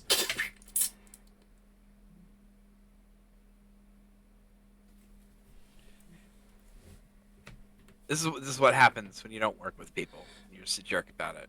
Amy yells over you, "Bitch, I trusted you! We're supposed to do this together, right?" When the hell was that talked about? And you can see that she has like this crazy, furious look in her eye, and she suddenly takes a great deep breath. And you hear a strange, awful echoing as Nemi feels, it's not like her stomach sinks, but she literally feels her soul being sucked out through her mouth. It's a I would like to take a transfixing reaction real quick. sensation. Yeah. Revolver out, and I'm gonna shoot this bitch in the eye. And as you go to take out the revolver, however, your hand doesn't move. The soul being drawn takes so much from you, and yet suddenly it stops. There's a snap, and Amy's jaws are manacled. Hecatonclea says, "You don't have the right to do that anymore, beast." Nemi sinks back into herself. It feels as though she had literally, it feels like a near-death experience, just like kind of wafting over her. But before we go further, while all this has been very fast, we got to catch people up. Anastasia, let's talk about you.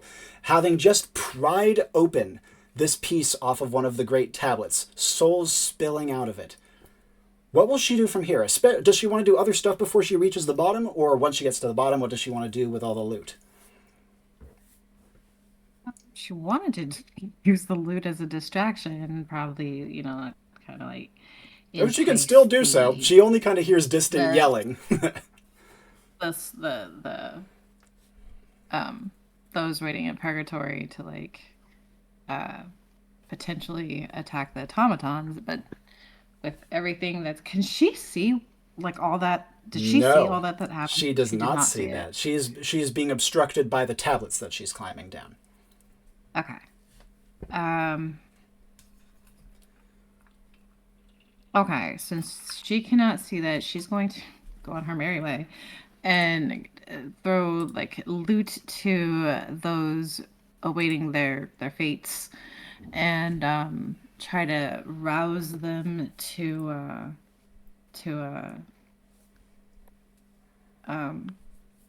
destroy the automatons. How will she do so? Because obviously she's seen...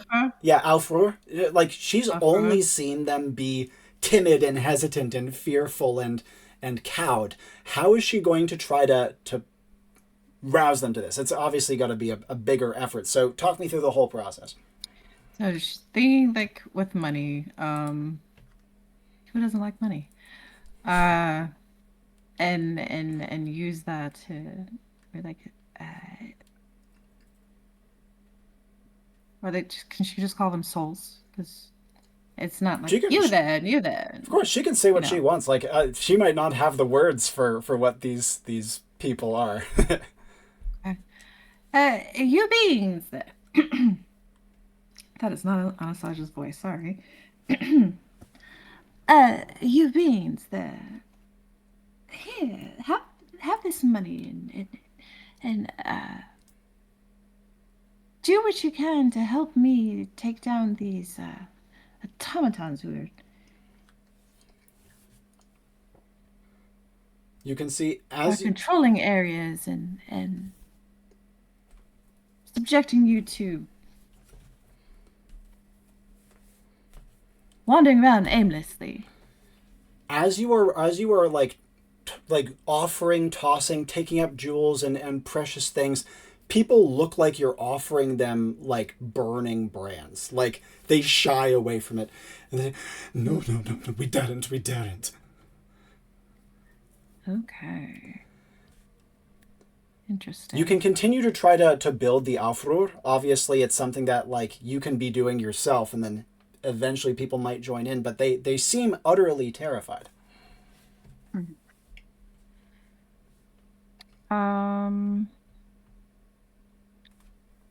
feel like she'd try a little bit harder. Not overly hard, because, I mean, that's going to be too much work and not worth her time. But she'll try a little bit harder to cajole these beings into helping her take down automatons. Sure. Talk me through it. If you need a moment to think, I can give you a moment to think to kind of plan how you're going to do it. Let me give it. Yeah, totally. I got you. Oh, actually, in that case, Xela, do you need to AFK immediately, or can I grab you first? Nope, I can wait. Awesome. Yeah, we'll grab you first.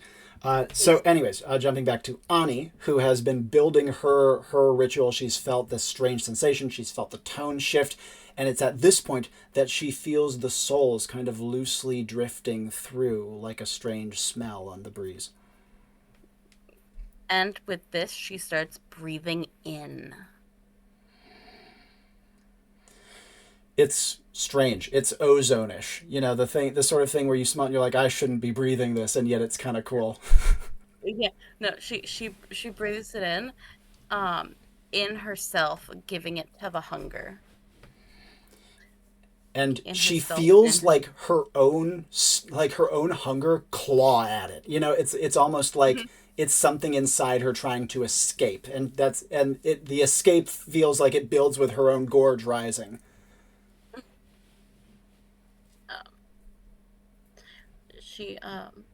She breathes as long as she can, and as that continues to rise, eventually, I'm guessing she vomits.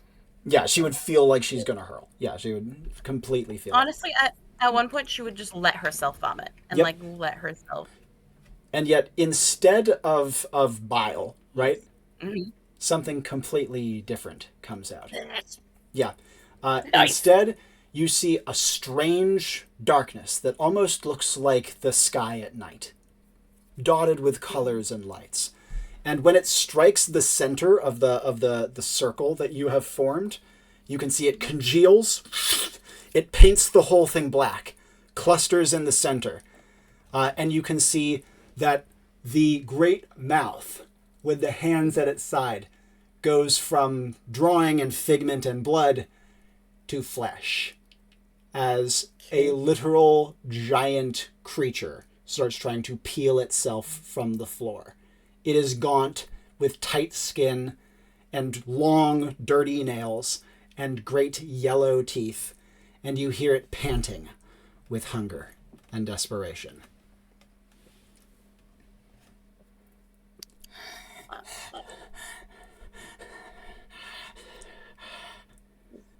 Ani says, so, a lot of your kids, dumb human gods, ugh, gross, primordial, better, they are being dumb. Do you want to go eat all the souls here? Seems cool. Or you can send them to go get reincarnated. You could just do it. Could be fun. Go ahead. Go hard. As you are saying this, it kind of almost like, imagine a person coming out of water, but it's coming out of solid earth. Her face emerges, gaunt, terrible, almost boogie woman-ish, and huge. But huge Yeah, in the the green woman in the bathtub. yeah, but huge in the way of like a cast shadow. Even though she is large, it doesn't feel as though there's great substance to it. Her lank hair falls in front of her milky eyes as she stares down and just kind of draws a rattling breath. And she says, after a moment, "Thank you for this feast." I thought it would be interesting. And as you do so, you hear behind you, for the first time with a tone of fear in it, "Young lady, what are you doing?" I got a gun! And Gums says, and Gums almost yells, "Get down!" And he tries to like hobble out and pull Ani to the ground, but he's too fragile and slow. He's like, can barely kind of like make his way over in her general direction. Mm-hmm. Ani's like, just don't eat me, okay? Okay, I got you here, so... And as you're saying that, Gums says, "Hunger has no loyalty! Get down, girl!" Survival has an interest in preserving what it brings it. You feel his feeble hands kind of grab at your back. He says, "Just for the life, just get down! Blast it, come on!" Ani, I guess, would go down, but she's just kind of sitting crisscross applesauce now. And as she does so, Thriss erupts from the ground. She swirls about like a violent wind, and the unjudged souls go screaming and scattering throughout the entire place. She rushes after them. Imagine like a giant whale swallowing up krill. You know what I mean? Like just her huge mouth unhinges and just takes them in like great gulps of water. And Gums doesn't let Ani sit crisscross applesauce to the best visibility. He tries to get her down and huddle her underneath the altar. And indeed, when Thriss goes blowing past, Ani would feel a great feebleness take hold of her, and a kind of a vapors like rush over her face. And Gums was like, "Now do you believe me? Look at yourself, girl." I'm guessing she looks old now? Yeah, she is aged. Neat. Hunger has no loyalty, and nor does time. Yeah, that tracks. I don't have that skill.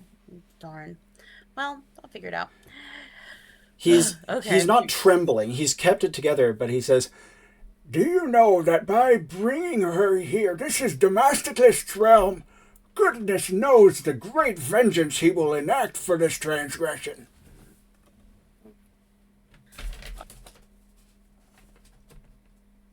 Ani, knowledge is powers.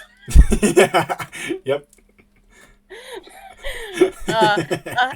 Ani would like to become a priestess of this goddess now. So are we going for like rites and rituals of Thriss or something?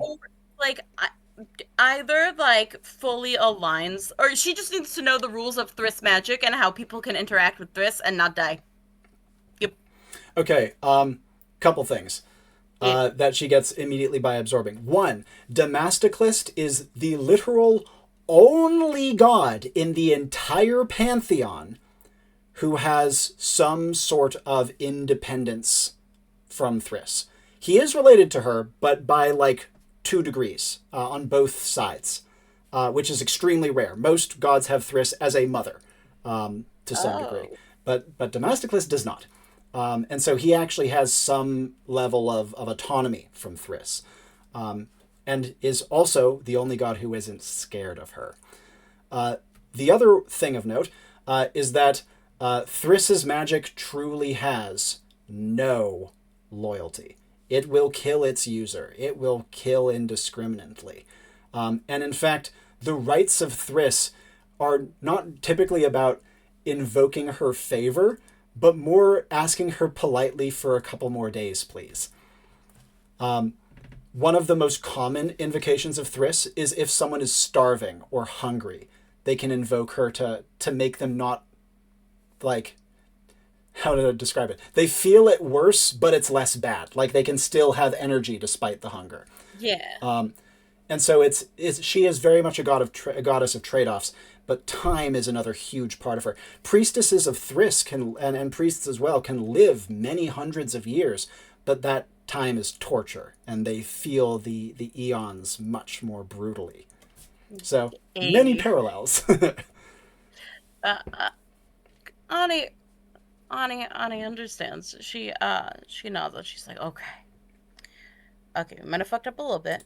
We're learning experience. I'm doing the thing. Gums would give you kind of a pat on your cheek and says, "Good, I'm proud of you, dear. I remember the first time my daughter tried a summoning ritual and it went similarly awry, though not nearly with such consequence." Yeah, I tend to. I mean, I was good at it. That's why. Oh, you were great. This was fantastic. It's just fantastic in the sense of a fantasy that is now a reality. Okay. So. There is another god. No, not another one, please. Well, we have the one who's in charge of this place. Maybe we can get the manager? Or... Oh, dear. Well... What if? What if we just make Amy scared, and then she can eat you, and then she can run away, and then we can leave it for her, and then she can set up the person she hates to have to deal with this mess. Could be a good idea. He puts his face close to yours and says, with his big bushy eyebrows almost tickling your nose, "I'll take it. Look, getting eaten's the least of my concerns at the moment." Okay. So, we need to go find Amy and get her to eat you. Yes. Yes, and better the stomach, I suppose. I'd rather her than Thriss. Seems legit. Yeah, yes. Okay. We need a game plan. Okay, Ani. Thriss is swirling around like a maelstrom. It's bedlam. The chandeliers are falling, and more notably, the giant pillar automata are springing to life. And they are trying their best. Ani's gonna keep the old guy here, and we're gonna see if the robots can handle this a little bit and distract them a little bit. The answer is they don't engage in battle. Yeah, they don't roll over and die. That's for one thing. They actually can grapple with the great goddess, but even though she is not in her realm, even though this is just an evocation of her, even though they are mighty beings wielding the power of Damascus, she bowls them over like pins, right? Yes, but Ani is just waiting for the moment where they're all engaging with her, like, kind of she just needs a window to book it with this old guy that she's going to be, like, trying to drag. Yeah, how are you going to, time this? It's going to be, 3, 2, 1, go, or are you just going to start pulling him? She's going to look, and with int, the minute that they're about to start engaging, she's going to be like, "We run now!" And then just starts, hold on dragging. There. Can't quite run. She is pulling. Oh, goodness gracious. Now, I will say, I'm guessing, I'm going to go on a huge limb here and say Ani doesn't have a plus to might or vigor. I believe that is true. And even though Guns is not a big guy, he's quite this is not going well. He's like, "Wait, I am not on my feet. Hold on, let me just..." And as you're agonizingly, slowly inching your way away from the altar down, let's jump back to Anastasia before all fucking hell breaks loose, mind you. So this is a little ways back in time. She'll know when all the craziness happens. So, trying to initiate your Aufruhr, what are you going to be trying here, or are you going to pivot to do something else entirely? She's gonna continue to try to get them to pick up the tributes. Describe how you're gonna try to do this. Is this pressing them into their hands, or tossing them to them, or being friendly, or being forceful, or what? Give me a little more. So, she's gonna go out to a group of them and be like, "Here, take these." Trying to be friendly. And as you do so, you see that people shy away. You see that one man's, no, please, anything but that. We will not desecrate it. Another one you see is whispering. He says, "The greatest temptations always come behind a beautiful face. The greatest temptations we must resist." And Pray tell, why are you unable to take these? They're offerings. It's just sitting there. And you see a woman nearby says, "These are sacred offerings to Demastocles. We cannot touch. Oh, you don't say. We cannot disturb Okay. them." Okay, so no money to destroy said automatons that are kind of keeping you guys here. You see that as you're saying this, one of the great pillar automata starts to like gleam as it starts to maybe flicker to life. Its head turns away from you though. And you can see that many of the people here kind of shy away, worried at first that it's going to condemn them for daring to maybe accept this. And maybe even Anastasia would think that as well, but it seems as though the great automata has bigger fish to fry as it looks away and begins to step out from the pillar, leaving an empty gap where it once stood. That said, she can still continue what she's doing. Not all hell hasn't nearly broken loose yet. So what does she want to try from here? So, under the belief that that is coming for them, their words are ringing true. Oh my. Okay, so that's not gonna work, and apparently we're not taking that down. My apologies, be on your way. And she's going to look for one of the other people in the party. Sure.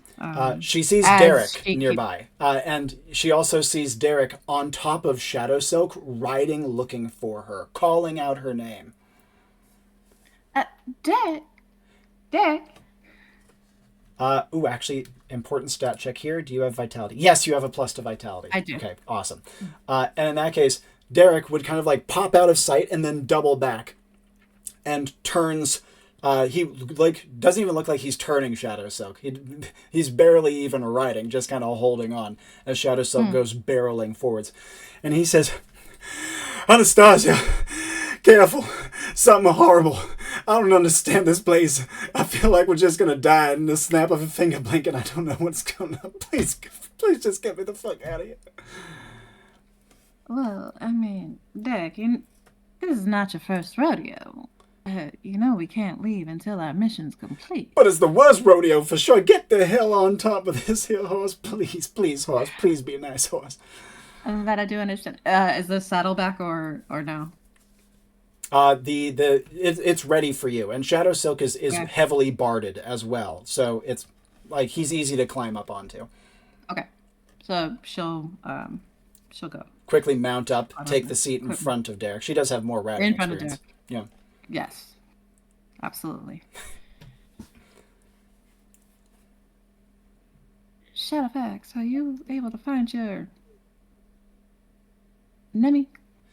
And at the word Nemi, Shadow Silk tosses his mane and effortlessly turns and pivots on the spot. However, as he does so, you see him suddenly start and rear back in like a full neighing rear. And Derek like yelps and like clutches around Anastasia's waist. She's able to get a hold on, given again she has experience on horses. But up ahead she sees and hears something horrible.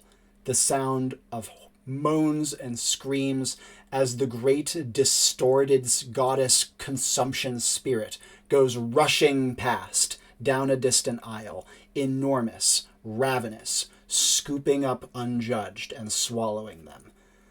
You can see that as this is happening, you feel Derek's arms go limp as he passes out on the saddle behind you. Hey, so what are there reins or is it just the mane? Reins, I believe, yeah. One on the reins, one like reaching behind, like holding on to the shirt or something of Derek so as he doesn't fall off. Yep. And a not as gentle as she would like, kind of kick to the side. And to Nemi. And Please. Shadow Silk gallops off. His armor clatters and clanks as you guys run parallel for a time to the awful spirit, down one of the aisles that's kind of running alongside it, though separated thankfully by many stacks. It turns and starts to look like it's bearing towards you for a moment, but you whip past the entrance that it's making forward, and by the time it crosses, it doesn't turn to follow you, instead pursuing greener pastures of krill, so to speak, with many more souls to be swallowed. But now up ahead, Anastasia can see the great battle that has been taking place with Nemi and Amy, and Amy's replacement, Hecatonclea. But to catch up and see what exactly she sees, let's jump back to them, as hell is soon to break loose as well. Now, Nemi kind of sinks back into herself as Hecatonclea kind of strides up and puts one platformed heel onto Amy's belly, just where the jort's kind of belt is. And looks down to her and says, just dripping with honey, "You lose." Nemi is going to turn so that she's not facing them. She just kind of like shakes herself off like, fuck, that almost really sucked.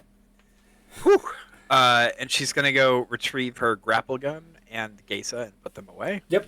Which are only a few feet away. As she is taking them up, she would hear the rhythmic tromping of automata, a foregroup of them kind of gather around her, not at a disrespectful distance, but certainly at a, an attentive distance.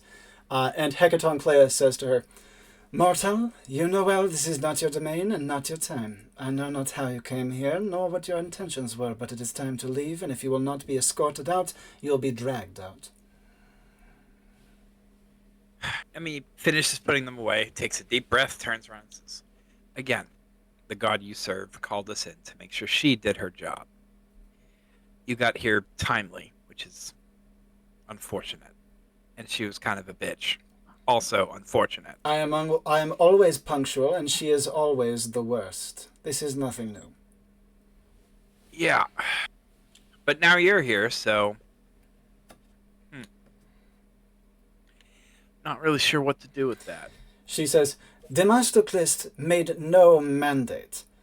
If you are somehow telling a truth that he did not pass to me, it is entirely at his personal discretion and is not a law, nor a command." She says, "And if it is not law nor command, then I will happily tread upon it, especially when I see it not fit for my current job, my current task, my current role. My current role is to clean up her mess, and I have a lot of work to do." Fair enough. Well, then I guess I'll go collect the rest of my team, and we'll leave. Amy is thrashing madly, desperately growling and trying to get sound out through the manacles. Hecatonclea gives a flick of her finger, and another one snaps around Amy's jaws, giving her absolutely zero leeway. And as she does so, however, it would be at this point that Nemi feels it. The tone shift. Wildly. Substantially.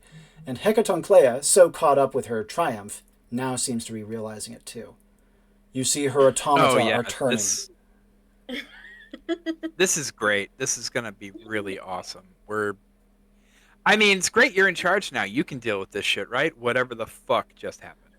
Nemi just kind of looks off towards it. "Did you do?" she says, looking at Amy. And Amy, whose everything is bound, manages to flip her off through one of her manacled hands. All right, I kind of like Amy now. Nemi is going to look over at Hecatonclea and go, she was busy trying to fuck you up. She didn't do shit. Whatever happened, seems like it's over there. And I don't think, come on. Really? You think she could... You already made mention that she's all brawn and no brains, right? You really think whatever the fuck this was her? "Mortal, quiet." And she goes hurrying past you. You can see that as she does so, she flicks hand here and there. Words ripple out in magical, sparkles from her, and you can see that automata start springing to life. She takes most of the ones that came with her, and many of the other ones, the smaller ones that bear urns and things nearby, are also springing to life and setting down their burdens. The pillars are starting to step to life, and you can hear, as she passes, her saying, "No, not her, not Thriss, not here."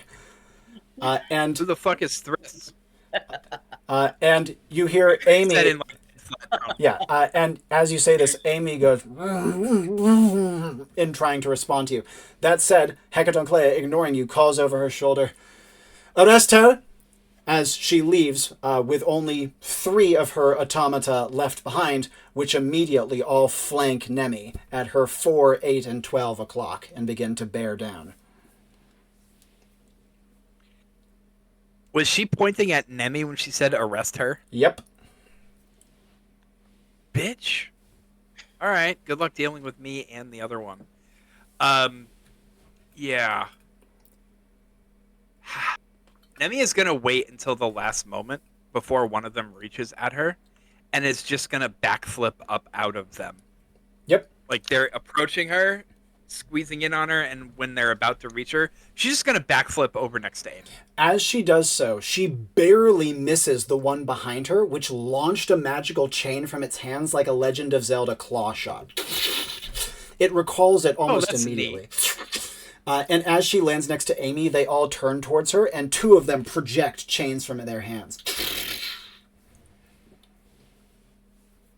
All right, gonna duck under both of them. Yep, barely dodging. Again, they fire fast and accurate. Want to grab one and throw it. As you grab, the chain separates from the automata's hand, and instead immediately manacles your one wrist. Am I correct in assuming it immediately tries to pull her to it? No, it actually detached it from itself and just kind of left it to grab her and weigh her down. It feels heavy. It feels like a manacle, even if it's made of magic. Is the fist still attached to it? No, it's like it detached it from its arm. Damn. All right. In that case. Or its palm, rather. Okay. All right. No. Just gonna have to destroy these things, I guess. Going to grab out Bastard Sword. Yep. And gonna grab Bastard Sword and Kite Shield. Yep. As you do so, which are you going to put in your manacled hand? Because that one is actually having trouble moving, and for Nemi, that's saying something. Kite Shield on that one. Sure. Bastard Sword in the other. Just gonna lunge at one, putting the shield in front of her. Yep. Like holding it to her, and pretty much just shield bashing into one. Yep. Using the extra rebuffing knockback. And as you do so, slamming in, the automata is flung backwards and is sent sprawling. But immediately, the one that was directly next to it creates another a chain. Though this one, it doesn't shoot from its hand. It kind of conjures it floor to ceiling behind you as it tries to seal off your way to Amy.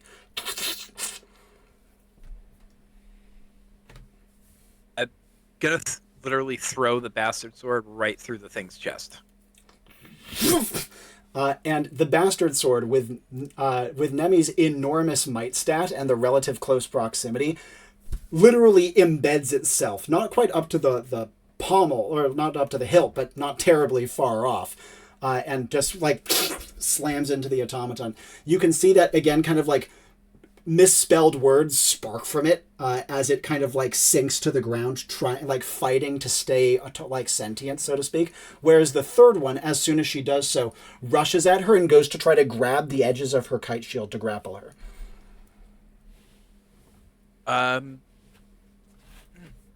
Sorry, looking at something. Mm-hmm. On the kite shield, on the back of it, are her Giza. She's just going to take one and jab it right through the thing's head. And as she takes it and jabs, you can see that the automata is fast enough to see her do that movement, and brings up its like heavy gauntleted and bracered arms and manages to kind of like parry it off to the side. Then, after doing so, it takes the other hand and grabs the top of her kite shield to peel it back.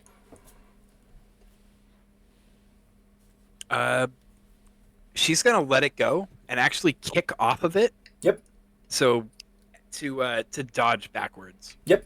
Create space. It overbalances it slightly and means that the immediate follow-up it had of using the parrying arm to fire another chain at her goes off to the side. As she does so, she hears Amy. And with double plus to spirit, the message comes across. Let me out, bitch, I can help. Yep. That's going to be a grabbing her other bastard sword and immediately dashing forward to free one of her arms. As you are doing so, a however, solid swing. another chain appears blocking your path. The automata clearly don't want you getting anywhere near to Amy. Fine, don't need those to fight. I'm just going to throw the bastard sword with 2 skill to break the chains on one of her arms. And you manage to free her left. Amy's hand comes free, and immediately the one standing automata clearly is like, shit, I'm having to deal with 2. Oh, crap. But as this is happening, jumping briefly back to Anastasia, Shadow Silk is rushing in towards this scene.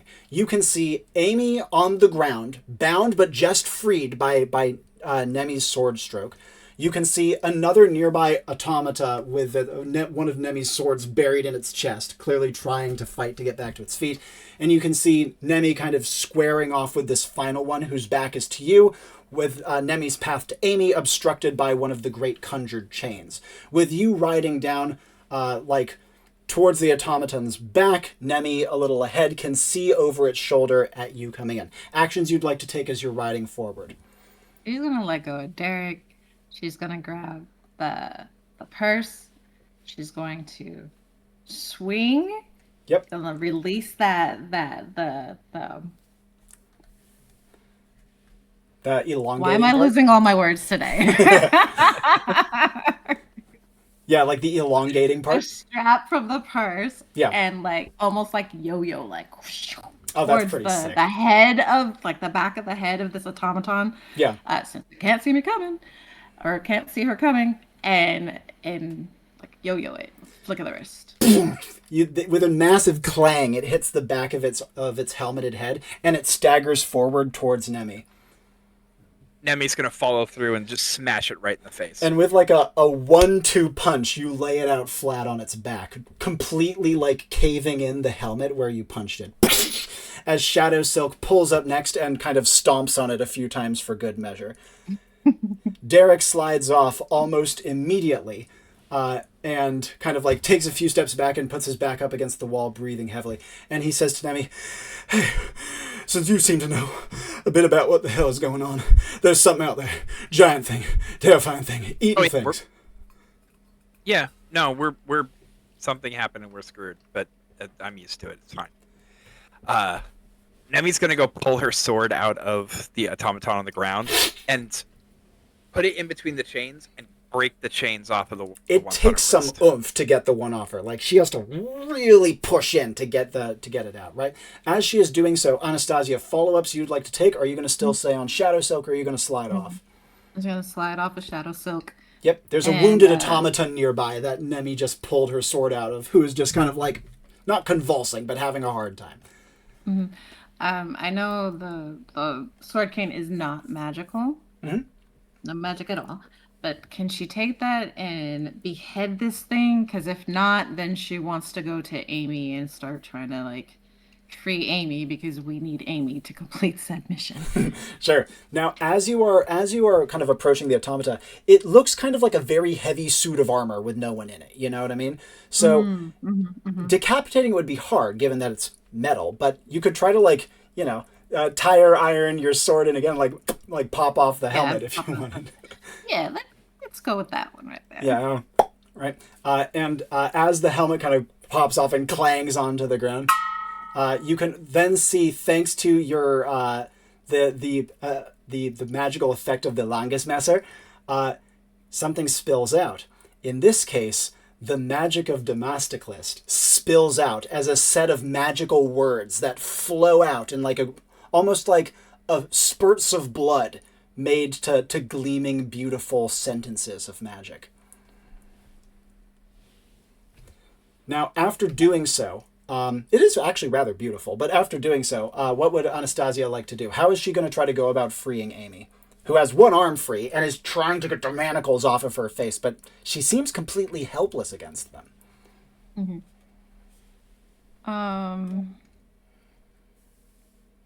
Yeah. Anastasia's gonna use the cane as like a tire iron again, but like, alright, Amy, darling, you're gonna have to trust me for a moment here and do not move. And she's gonna like slide the sword between manacle and face. Yeah. Like closer to manacle than face so as to not cut Amy. And Yep. so in and then like that. Like And kind of as you do twist so, and you pull can out. every time you pull it, you feel you can see her fingers digging giant gashes into the stone floor next to her, but the manacle doesn't budge. I'm sorry, darling. This is a bit more work than I had anticipated.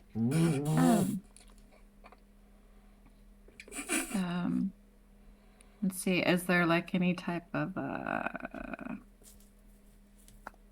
like a keyhole type situation on the These manacle? do Like, not you can, like- have keyholes. Excellent question, though. Okay. It seems that the bindings of Damastoclist are not intended to be released. Fair. Sucks for them. Quite. Quick follow-ups from Nemi before we jump back to Ani, and then we'll revisit Anastasia. Nemi's gonna walk over, look down at Amy, see that Anastasia is not having any luck getting it off. She just looks down at me. If you try to do whatever the fuck you did before, we have been on the same goddamn side the whole time. Dumbass. Whatever the fuck that was. Hold on. Don't move. She doesn't move. Nemi is going to measure out the distance. Using 1 intelligence, 2 skill, she is going to quick slash just the manacle. And with a very precise cut, she does so, but this manacle is made of something. She gets the manacle off. Her sword's tip breaks off in the process. She looks at it and goes, well, that's never fucking happened before. Shit. And Okay. I tried to do that because you tricked me, you fuck. I thought we were not on the same team anymore when you did that. What the fuck do you think I'm gonna do? You need to learn fucking strategy, okay? Yeah, strategy Hold on, my let me ass. get- Me being on my back and manacles isn't strategy, bitch.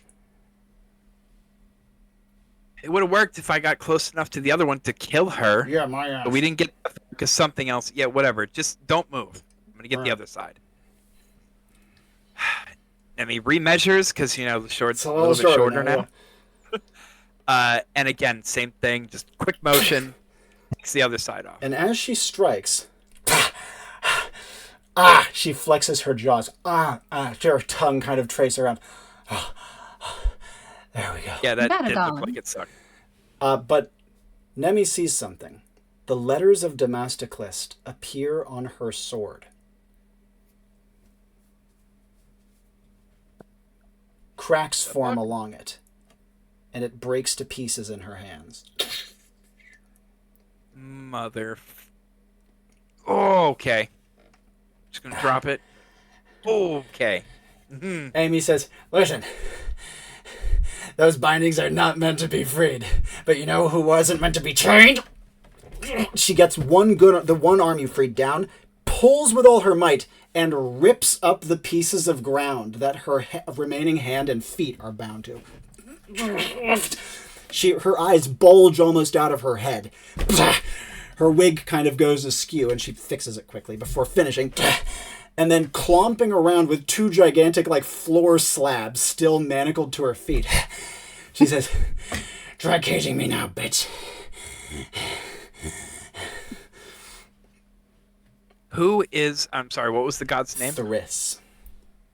Who is Thriss? Right. Mom. Not my mom. I'm not from here. I have nothing to do with these people, right? I'm adopted. I feel that. I'm not, but I feel that. All right. Yeah. Who is Thriss? Thriss, okay. fuck, complicated. I had to learn this before I started my job, and I fucking forgot it. Wait, my phone! Mother? She grabs out the phone and does face identification. Lord knows no one else again through that. Pulls it open and like pulls up a notes app. She says, "Okay, Thriss," and like reads aloud off it. Hunger, lust, instinct, survival, time, mother of the gods. Except for Demastoclist, but she's his grandmother by both sides. Gross. And pretty much everyone else, That's too. God's for you. Yeah, exactly. It's fucking disgusting. Mother, I wonder how she got here. And she says after a moment, so Demastoclist doesn't have a mother. I've met his dads, who are both Thriss's sons, and they're fucking weird. Demastoclist is actually, like, really chill, though. Like, I don't want to fuck with him. He was really good to me. Can you, is there, like, a hit this button and, like, hey, shit's gone fucked up, you have to come Yeah, help? I have his number, but, like, I'm supposed to be leaving. You know the only thing stopping you from leaving? I'm not... It's not I know. that easy. I didn't say it was easy. If it was easy, you would have already done it. Yeah. Fucking obviously. If there's the mother of all gods, literally, fucking just chilling out in here, eating people, do you really want to be here any longer than you have to be? This seems like a bad fucking place to be. Like, I'm not even from here. I can hit a button and leave. You can't, unless you do a thing. Why aren't you just do the thing? You see, Amy looks at you two. She ignores Derek. She looks at the two of you, and for the first time, you see her look kind of uncertain. And she says, is that my fault? She points into the chamber where Thriss is rampaging. You gotta be fucking honest with me. Yeah. And Anastasia's gonna look deep in her eyes, nodding. And Nemi didn't want to say it, but she's like, oh, be honest? Fine. Yeah. Said with some compassion. Not Because Anastasia. big-ass child. But you could still fix it. Are you pussying out?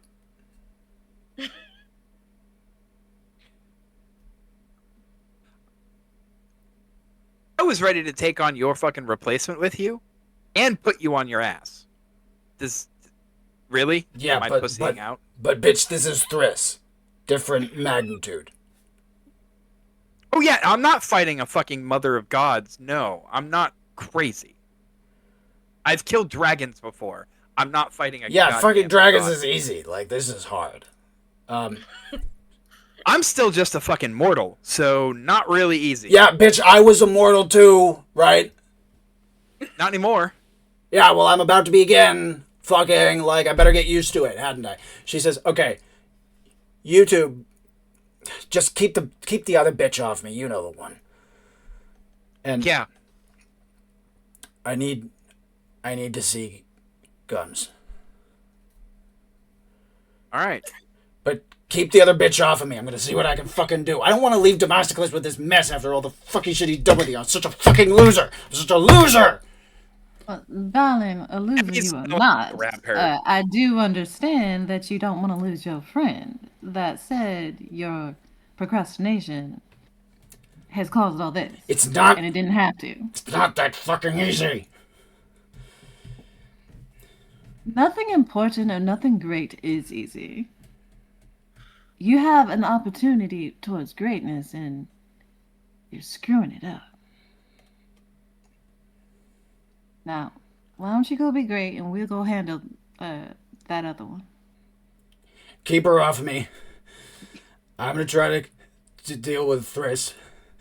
And ask Gums for the seed.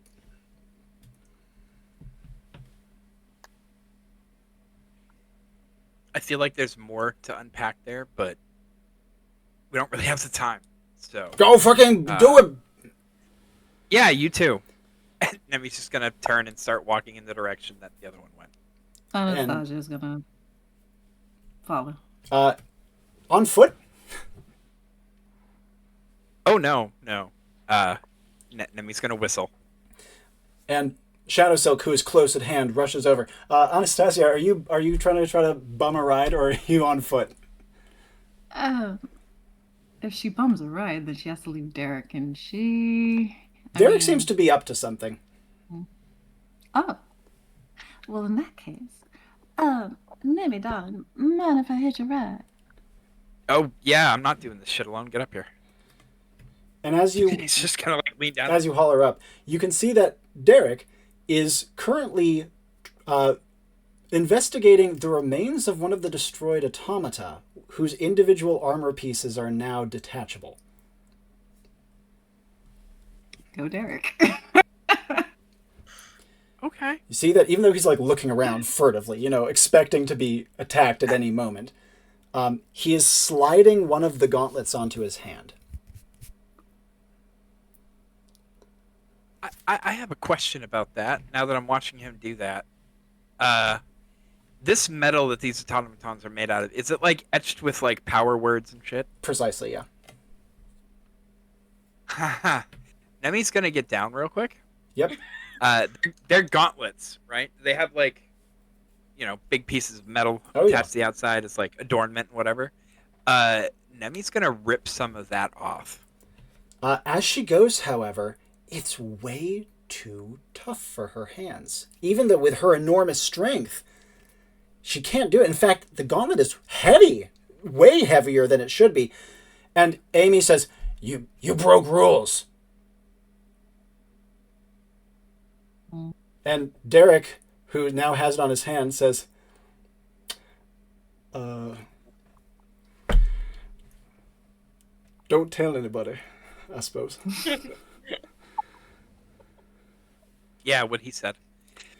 Are there any little pieces of this metal there? Like smaller pieces? Luck stat? Baseline ass luck. No, nothing split off. Alright, cool. That's fine. Nemi's just gonna get back on the horse. Totally. And as you do so, Derek calls after Anastasia. I am not going to be in the line of fire, but I will try my, I'll do shit. Yeah? I'm not just going to let you fucking get,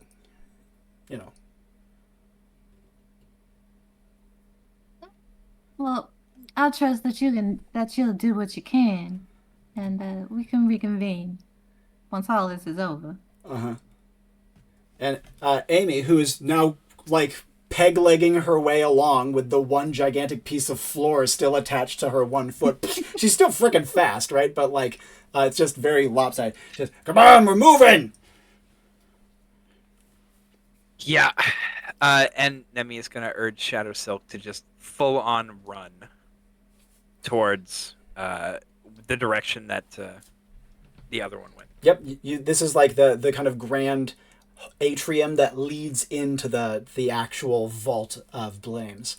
And as you are charging your way inside, passing Amy, who then, clearly not wanting to be outdone, actually speeds up to almost keep pace with Shadow Silk despite being hobbled. You guys go crashing back into the main room to find it in fucking shambles. But the way it is in shambles will be defined in a second after we figure out what's been happening with Ani. Thank you for your patience. Had to do a lot of stuff. But Ani, dragging gums out across, you finally reach the first layer of stacks with him like almost like draped on you in the process. He says, careful now, I will be even worse if my knees break. Ani does not find this to be a relevant argument. However, okay, to the inch movement patterns of a chaos god. She knows how she like it's a hunger god. She knows how Vetiver has done movements of like plagues and things when he's pissed off. When he's like, you are being pompous and need to be humbled. So I think she's going to be tracking on that, which was definitely part of the history she learned of why he does shit. Well, you do notice a discrepancy here. The desperate clawing survival of Thriss means that she makes for food. and she is going after the unjudged souls wherever they are. Okay, that means we need to be not around unjudged souls. And unfortunately, they're everywhere. Admittedly, they're scrambling and trying to escape, though something Ani would also notice before she can kind of enter the safety of the stacks. I mean, if Thriss comes barreling down one of the stack aisles, you're boned, but like, you're less out in the open. Something that she would notice is that the unjudged souls, even as they kind of cluster around the main exit down below where Nemi had been fighting, they can't leave this hall. They are stuck here. So they can't get to the bookcase things. Oh no, you guys are among the bookcase things. They can't go out to like the atrium where the fight just happened with Amy. Cool. Then, okay. Everything's in disorder. I want to catalog a path Ooh, cool. Where to? to the atrium. Okay. I need to not get 8. Yep. So less souls equals less likely to get 8. Paired action. Paired action. Ani is like, fuck. Fuck, I forgot he was mean. Shit! Damn it! She's really mad at herself. And as she does so, some of the damaged stacks around her shift. They've been like destroyed by Thriss's passage, and it actually is giving you an aisle to get towards that atrium. Yeah, and it's basically she's just like freaking the fuck out and being like, fuck. How do we fucking put things back together when they break because we overstep? Language, young lady. You have more words in your lovely vocabulary. I don't know what. I think she's just running through the gambit of language she knows. Yeah. Whenever Like, she I'm alights not upon Metro, going to Gums would have something to say about it. I'm not part of the 2 in is that she knows a good chunk of the languages live now. Yeah, quite. So she'd be rotating through. Every language swears. And she's just slowly like mumbling curse words of like, gotta unfuck the shit, god damn it, I fucked it up. Damn it, I forgot he was mean, fuck! And as she goes hurrying down, with the aisle that she has created not being in the main thoroughfares of the Lost Souls, meaning that even when Thriss comes like barreling past, you guys can tuck away and get like back to an adjacent stack aisle that she's not moving in. Nice. Though her passage wreaks havoc. Like the beautiful tablets would crumble and like fall to smithereens before, or were like crack and split in half. The souls are scooped up. All of the treasure is despoiled and molders away to nothingness. She is entropic. Yeah. And he's like, I forgot the rule. I forgot. It seems like he's nice when we talk about fuck. Don't worry. I understand, dear. Don't beat yourself up. The hubris of mortals is a very easy thing to overlook. Yeah, shh. I'm thinking and doing a thing. I need you to shh right now. I appreciate it, but it's not the time. My dear, I'm an oracle. I don't do well with shh. Yeah, fucking fuckery. And she's dragging him very, like, annoyingly for him. Just mad at life of, like, I forgot the core rule. Damn it. And as you barrel down the aisle, well, maybe not barrel, maybe plod is a better word for it. I think it's more like very, very angrily stomp, dragging an old man trying to comfort her. And as you do so, you would see another problem starts to come into view. That being automata. They're trying to like corral Thriss, and there's ones of the huge size and ones of the small size. The huge ones ignore you. The small ones don't. And as you are like you're a little over halfway down to the atrium area, a duo of the small ones, moving quickly to try to intercept Thriss, would pause and note you. And Fun fact, you're not interested in living beings.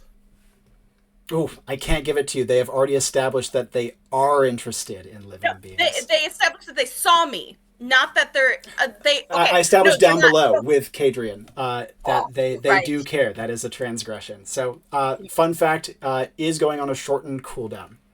No problem. Yep. Good, very good try though. Yeah. Okay, what are we gonna do? We are gonna. I have things. Oh, cool. Okay.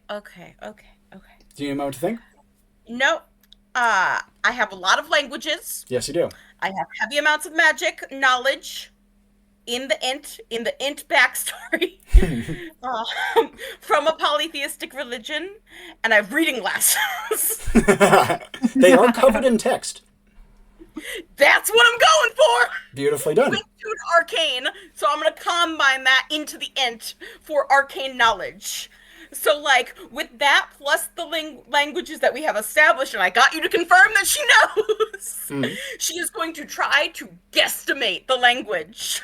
And what is she going to try to say in that language or No, read? she's not trying to say it. She's trying to read what the inscription on them is. Oh, beautiful. Okay. With reading glasses. Yes. So that plus like minor manifestation to facilitate it, it sounds like. Yeah. Like the arcane is feeding into like, it's basically an arcane Google Translate in her brain. Yeah, with the reading glasses. That's awesome. What's her but reading it's gonna be a, like, what? What are her glasses skinned as? This is actually extremely relevant. Are they like modern glasses she's acquired through Liv shenanigans? I think Liv just got her full gear because she didn't wear clothes, Robbie. Yeah, of course. Yeah, naturally. So she needs to be kitted out. All of this kit is new.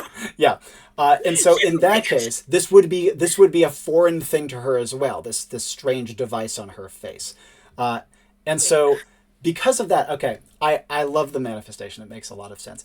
Give me one more piece of paired action to kick it in. Yeah. She looks at them and she goes, okay. We learned how to read in the harem. We learned how to read so that I could read the religious texts of all the people because we were trying to gather all the information that was part of our goal. That was part of the goal that we were working towards. That's part of why I'm here. Okay. Exactly. You can do it.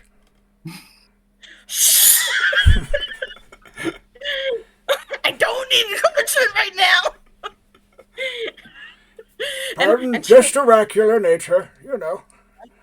And she takes out from her book bag a piece of bone, and she uses her common item dagger to scratch notes. Oh, that's awesome. Yep. And as she does so, the words come to her. It's two snippets of what is clearly a much longer text. It seems to be, at a guess, a prayer or maybe an invocation. Okay, great. And she has heard in this sequence, did the replacement come by her speaking the magical language? Give that to me one more time. Robbie word. Hecatonchleia, yes. Thank you. Robbie word in a setting I don't know. Hecatonchleia, did she walk by speaking her magical language, throwing out the magical words? Did I get any of the words spoken? Any of them?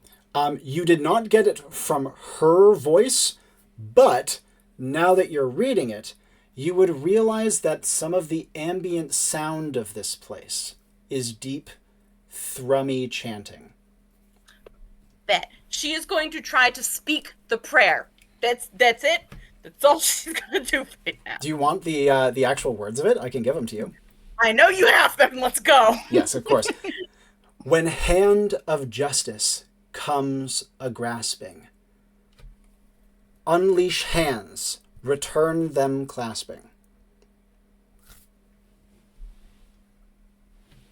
Cool. And Yeah, so I think she would start chanting this as like a manifestation while probably like gripping her ritual knife because like she's lightheaded already. Like she's just overwhelmed with adrenaline. She knows she has a little bit more that she can like grip her ritual knife just as like a fuck. I also just need to ground. Like fuck, I just need to ground. Like Yep. because offerings to a vetiver become very comforting to these people. So Yep. like she just grips it in her hand and like the blood starts to drip as she just starts chanting this prayer and begins walking forward again like please work, please work, please work. And you can see that those stanzas gleam on it. And after a few steps forward, it turns its sightless gaze and moves on after Thriss again. And Ani swoons slightly, having trouble keeping her feet. Gun's actually, oh dear, and tries to hold her up. Doesn't do a great job, but he keeps her from falling. Yeah, she will just keep staggering, like her two will, she's just staggering forward. And she says, There you go. Keep with it. You have this. You have the spark of divinity within you, and it's not far beneath the surface, my dear. Ani just needs a distraction. She's like, "What are you the oracle of?" Oh, oh, nothing. I'm just my own oracle. Ani just keeps trudging forward slowly. Just That's the ticket. If we were back, well, if I were alive, which hasn't been for quite some time, we were back at my place, I'd give you some tea. Or roasted nuts, those are lovely this time of year. Or maybe some edible flower pollen, always lovely. And even though it's inane, it is kind of, centering to some degree to yeah. have some random thing chatted into your ear. Yeah, I do think she's still chanting the prayer under her breath. Yep. By the way, as Ani's vision clears slightly, I can confirm that was a rally, or rather a heartening in new lingo that Gums pulled off just now. But as she clears and kind of staggers forwards once more, able to actually keep pace, Wait, but not too fast, please, please, please. and making your way down a few steps further, we're going to jump back to Nemi and Anastasia on Shadow Silk, riding in towards the melee, with Amy galumphing along at their side at great speed, with every one of her lopsided footprints leaving a dent in the beautiful tiles. As you guys are riding out, so to give you an idea, again, imagine an amphitheater. You guys are at like the entrance to the amphitheater. There's the center where you guys started, but again, it goes up from your position with the great stacks kind of layered on either side as you're doing so, but the stacks are badly damaged. Thriss has left a horrible impact. Anastasia, who has been admiring the beauty and the wealth of this place, sees much of it just moldered to nothing. The chandeliers broken and faded and crusted up. The offerings swept away to dust. And also, so many fewer souls than when you guys first entered. Thriss is currently kind of crisscrossing one of the upper stack aisles. And she is currently trying to be cornered by the many automata, with the big ones kind of holding the cornerstones, so to speak, firing out chains towards her, and in some cases even like dragging on for dear life behind her, just trying to get her under control. You also see among them that Hecatonclea is hovering in the air, casting out chains, trying to block off Thriss's path like spiders trying to make webs to catch flies. But in this case, instead of a fly, they're catching a semi-truck. Amidst this, however, as you guys are kind of making your way in, you see Hecatonclea's eyes turn back towards Amy, and her pretty face is a mask of indignant wrath. Even with Thriss around, she is more interested in getting rid of Amy. And so actions you guys would like to take as you're coming into this bedlam, what would you like to do? Anastasia's going to look around and just be kind of just a bit heartbroken. Yeah, I know. And all the destruction of all this beauty and all this wealth. And a little heartbroken about the souls as well. She's not completely heartless. Yeah.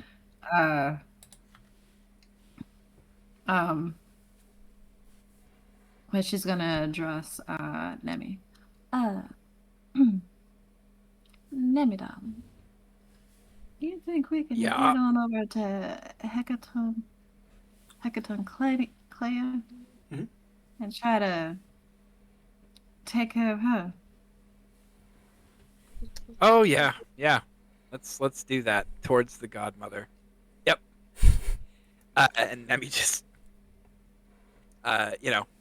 moves in that direction. Urges Shadow Silk to go in that direction. Yep. As you do so, Amy kind of barks after you. I'm gonna try to deal with Thriss. Kinda, maybe, hopefully, probably not. I'll probably die. Nemi turns and says, "Fuck you, Will. Go deal with Gums." Like points at her, like, no. I gotta clean up my fucking mess, dude. This mess started because you didn't do your job. Finish your job first, then help us clean up the mess.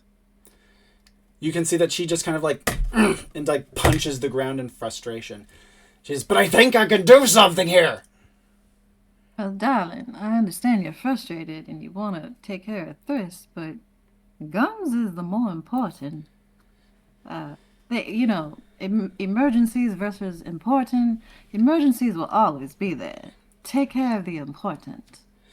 Amy looks like she wants to argue, but manacles start appearing in midair about her, and it's all she can do to actually use the piece of floor she's still toting around to block them, and then turn and run. As she does so, you would hear Hecatonclea's voice kind of carrying out even over the chaos. Just like an animal, running as per usual. Coward. Useless. Scum.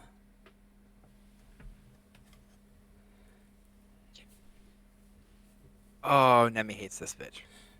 Amy grinds Nemi's to a just- halt, not able to let that go. Okay, is Annie able to see any of these people? Not yet. I will tell you when you do. Nemi looks back, goes, "You're don't be a fucking child. Don't let her win by goading you into this. Go do your shit. I'm not a child. Then stop acting like one. And I'm not an animal. Then stop acting like one. Go do your fucking job." Fuck you.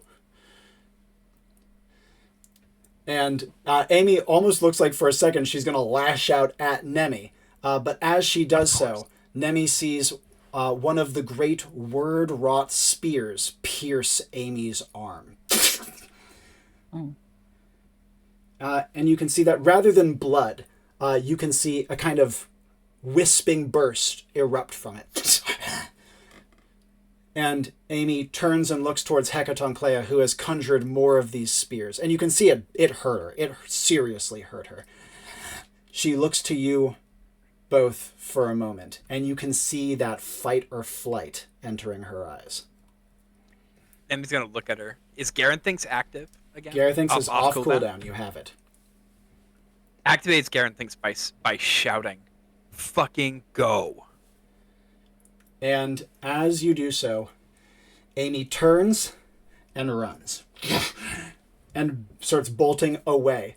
Hecatonclea's mocking laughter ringing in your ears. Nemi turns and goes right at her and says, She's floating well above you guys as you guys are riding Yep. up on Shadow Silk. "Yep." Just looks up. "Yeah, pick on the fucking kid. Such a big fucking shot you are." Please. She says, I'm younger than her, by mortal years at least. The difference is that I have certain qualities she lacks. Pedigree, class, maturity, intelligence, to name a few. Maturity? Really? That's debatable. I would argue, sir. Do you see me swearing and slamming and crying? So hard. So hard being a failure. Because you're doing a great job. She says, yes, in fact I am. It is not every day that one in my position must deal with the great supreme primordial herself, and we are corralling her. She will be handled effortlessly, and then you two shall be placed under arrest for mortal transgression into the realm of the afterlife. Perhaps you'd like me to judge your souls here and now. Yeah. Let's worry about the mortals when you got a goddess behind you. Great idea. Love it. She says, it's under control. And to her credit, Thriss is at least cornered at the moment. And she hones her word spears towards you. Chains fly about her, all wrought of words. She says, surrender. How high above us is she? She is maybe 15 feet above you and another 40 feet forwards. Okay, that's a no. Nemi just turns back and goes, "I got a really shit idea." What say you, darling? I'm gonna let her throw those things at us. Okay. You can hop off if you want. I guess it's happening. And Nemi's just gonna keep driving, riding Shadow Silk right at her. And as you do so, the chains pop up in front of you, around you. Again, a spider web blocking your path. They also start popping up around you as well, and Shadow Silk does start to try to come to a halt. Yep. Behind as well, or just to the sides? Just to the sides for now, but it looks like behind is the next step. How high are these things? The chains. The chains bind from ground points to mostly points of contact on nearby tablets. So each length is anywhere from 10 to 30 feet long. Okay. Gonna aim take out grapple gun, aim it behind, shoot it off, grab Anastasia as I let it pull me out of the box. Yep. And as the two of you pull backwards, the last chains form, and Shadow Silk rears majestically, defiant amidst the trappings, as the chains bind him, and he collapses to the ground on his side. Oh, no. And as soon as you guys move backwards, her lances follow you. Great arcing, like javelins of magic, inscribed with words, made of magical words, shooting at you like missiles. What would you like to do? Well, Nemi doesn't pray often, but she's gonna say a little silent prayer in her head to any fucking god that's listening. And it's going to smash her feet together. Yep. For the sound for shield wall. Using Tsudo and Mirror Finish with both of their with the Mirror Finish compound perk of projectiles always travel directly back to their point of origin when hitting the shield wall. Absolutely. And Anastasia, you are witness to as Nemi clashes her heels, her phantasmal shields spring up in front of you, and the projectiles that lance at you strike them and rebound in the exact opposite direction, precisely the direction they came in. As they do so, however, you can see that Hecatonclea almost, she doesn't effortlessly, right, takes her something, but she catches them and kind of returns them back to the words from whence they came as they swirl around her. And she says, "A neat trick, mortal." I'm assuming Nemi lands at this point. Yeah, you guys are back on the ground. Anastasia, actions you would like to take. I'm trying to figure out how to use Overtorium in this instance. Yeah, opprobrium is always a tricky one to use, but you always want to try to get... you don't have to get a privilege from someone who can technically give it to you. The example that I use is, let's say you bully a palace servant into giving you the keys to the king's bedchamber. Not technically allowed to, but you can bully them to do it anyways.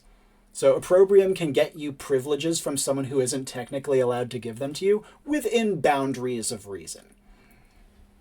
Yeah, that's not gonna really work. So targeting things like, again, the lost souls, about even maybe the automata, if you can find a cool paired action for it, those are valid targets. Do you need a moment to think? Because I can give you one of those. Yeah. Yes, please. Absolutely. And jumping over to Anisari. Yes. You and Gums struggle Yes. and struggle and struggle Yes. until, at last, you reach the atrium area, only to find that your companions are nowhere the hell to be seen, given that between the time you last saw them and now you've been having to slink through this cataloged back route, which did not have a great view of the rest of what was going on, especially with Thriss rampaging around. That said, this kind of point that you've reached gives you a nice panoramic view of most of the rest of the room. You're actually able to see the exchange that I just described happening between Nemi and Anastasia and Hecatonclea. You do also catch sight of Amy. She is currently ransacking the area you guys were just at, clearly looking for Gums. Yes. How do we want to do this? We need to get attention. Yeah, she just wants She might just shout, Amy! Vitality?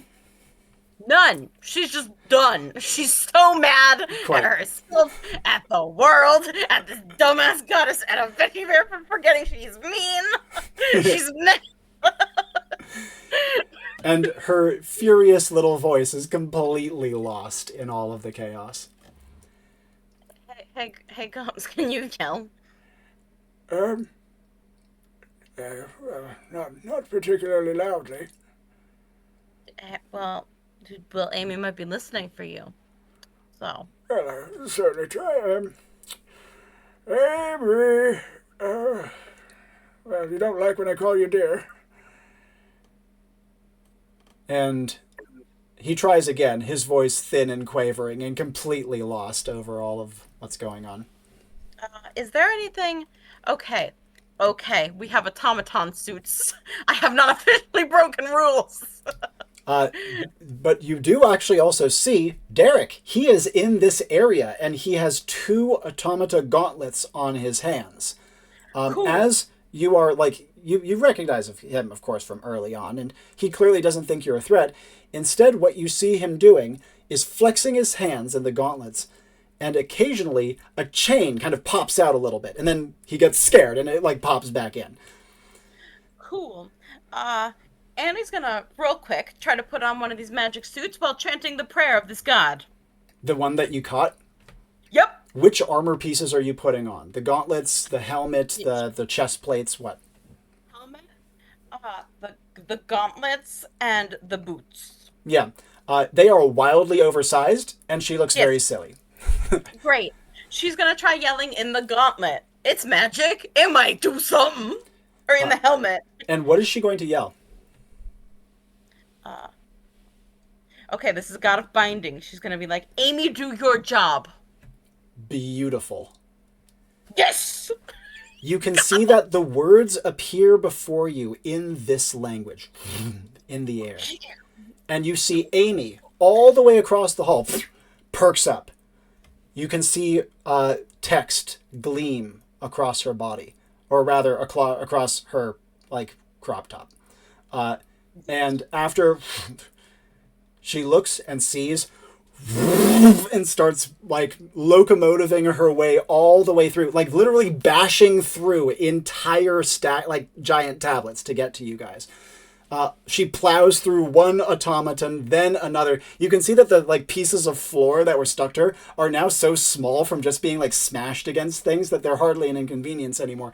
And as she comes, like, whipping her way down, Derek goes, oh, no, and, like, tries to get out of the way, thinking she's going to attack. But Gums says, Thank you. Hi, that's good. Yeah. and as she comes, like, flying down, grinding to a halt, turning around, snarling viciously, as, like, a couple of automata have kind of, like, pursued you down to this point, and Gums would kind of pat her on her scaly back and say, It's quite all right. You made a very valiant attempt, but I fear this has gone on far too long, and I'm sorry for asking.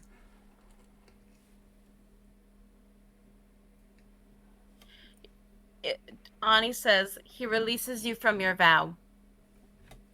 The words appear. And Amy freezes. And you can see a crocodile tear, though not of that kind, appear. And she says, But you deserve it. Ani says, the hard things make us stronger, and hopefully this will be what you need to do to get where you actually belong.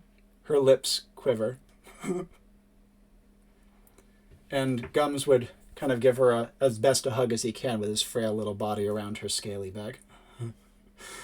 I really tried. And Gums would say, I know you did, dear. I know. You can give it back now. and you can see that she fishes into her bra and pulls out a teeny little acorn and passes it over to him. She's crying openly. Ani walks over and places a gauntleted hand, like No, she doesn't place. No, that would be bad. She walks over and just Smart. stands close to the point where you can feel like presence. Yeah. Her presence is there, and she says, "It's hard, but you need to just finish your job. And the chaos started when your replacement arrived. It's her problem, not yours." Amy's tears roll down her muzzle as her head is face downwards, and Gums kind of gives her a pat on the nose and says, Open up. Let me see those pearly whites, which I don't have anymore. but before this happens, let's check back in on the other two. They are in a bit of a pickle, after all. Nemi, a little ways away from the shields, which still hold, with Hecatonclea rising higher into the air, chains whirling about her, other weapons probably on the verge of conjuring, Anastasia just at your back. Anastasia, do you have actions you want to try to attempt? No. I don't know if or how this would work. Let's hear it. Always a good start. Just wants, would like to pair Apertorium, and I completely No say problem. that wrong. Opprobrium. Opprobrium with some type of coercion action to force her to like stop with the wards, to like force her to remove the wards. What's going to be the paired action for it? Because again, opprobrium is all about bullying. Yeah, but she's not scared of us mortals. Oh, frickin' I mean, I'm sure that Anastasia would have experienced in her life that bullying doesn't always have to come from fear. Annie wrote such a good bullying speech to give to us. Let your petty bitch come out.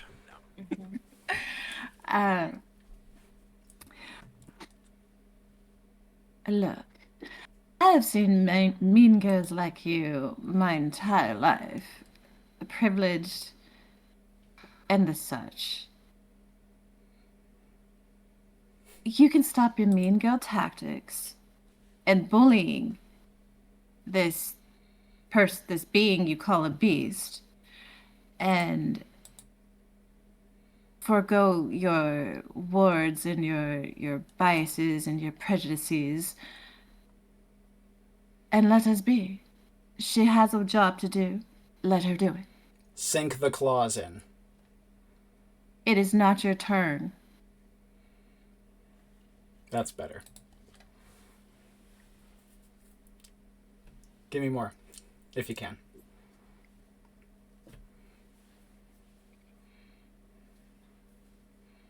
You will have your time to be the belle of the ball. It is not your turn. It is not your time as of yet.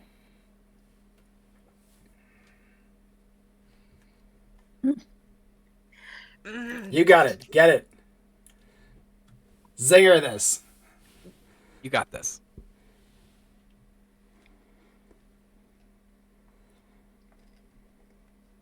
Got this.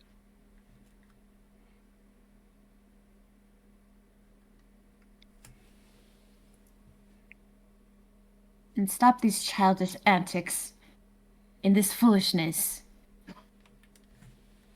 And drop these wards. And as you are saying so, it is not your turn. Definitely gets to her.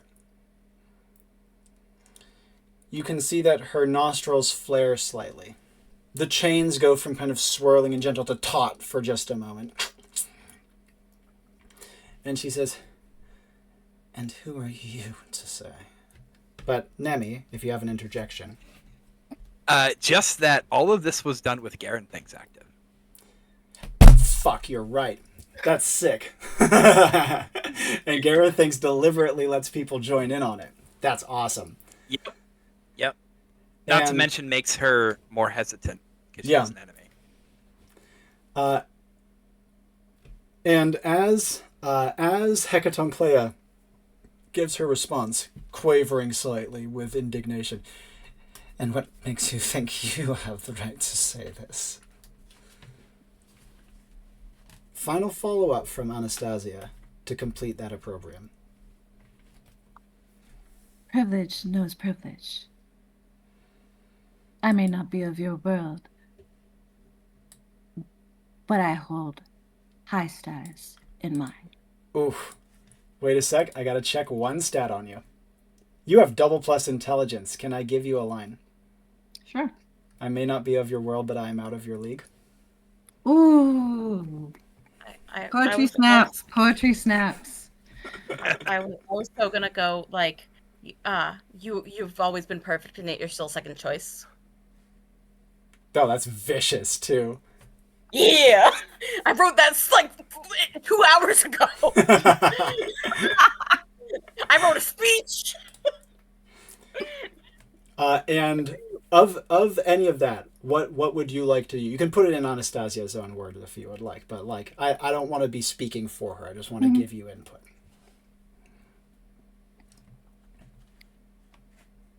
Like knows like, privilege knows privilege. I may not be of your world, but I will outclass you any day. And as you do so, the opprobrium appears in your hand. A writ, a paper, a tablet rather in this case, inscribed with their local runes. And as she unleashes her barrage of javelins at you, they dissipate as soon as they come close to the tablet.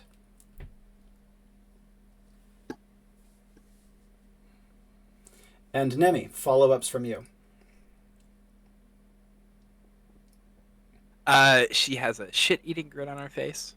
Though, Enclave, I probably can't see it, because she would have turned at this point and just, like, offered her hand for, like, a low 5 from Anastasia. Like, ooh. Nice. And as you trade the low 5, jumping back down, as the acorn is exchanged and Gums tells Amy to open up, she says, "Can't. I'm under arrest." But as she is saying this, the opprobrium comes into existence. And the manacles that attach those pieces of earth to her hands fall away. She pauses as though wondering whether she did that by accident. And in this, Annie just repeats, "Do your job, Amy." She squinches shut her eyes, still crying, and opens her giant mouth. It opens to be the size of a person comfortably. And Gums, Give me a hand, would you, dear? to you. Annie takes off the gauntlet and offers the ungauntleted hand to give him a hand. Okay, all right, there we go. Like he's getting into an easy chair. He says, I always wondered what it was like in here. he gives her kind of a pat on the tongue. And you hear Amy, though her mouth is open, say, "I'm gonna miss you," as best she can. He says, You'll see me again. Reincarnation. It's the wonderful thing about it. We'll just get to meet each other all over again, and isn't that a wonderful thing? and she snaps her jaws shut. And he vanishes. Ani takes off the rest of the armor and offers a hand and says, I'm from people who don't belong. It's time to go. Maybe you'll find your place eventually. Sometimes it takes a lot of wandering to get there. Amy limply takes her hand and for the first time allows herself to be kind of led to her feet. And as she does so, Nemi and Anastasia would hear Hecatonclea's indignant scream of fury as her attacks dissipate against the opprobrium ward, and the three of you simultaneously feel your Enclave badges ping. Anastasia as she leads Amy along the atrium hall, away from the Vault of Blames. Final actions, beginning with Nemi and Anastasia. I mean, Hecatonclea is still pissed, but her magic is, at least thanks for the moment, thanks to the opprobrium, helpless. Now, it's unladylike to scream. She's gonna leave it at that. The rest of that alone. And Nemi.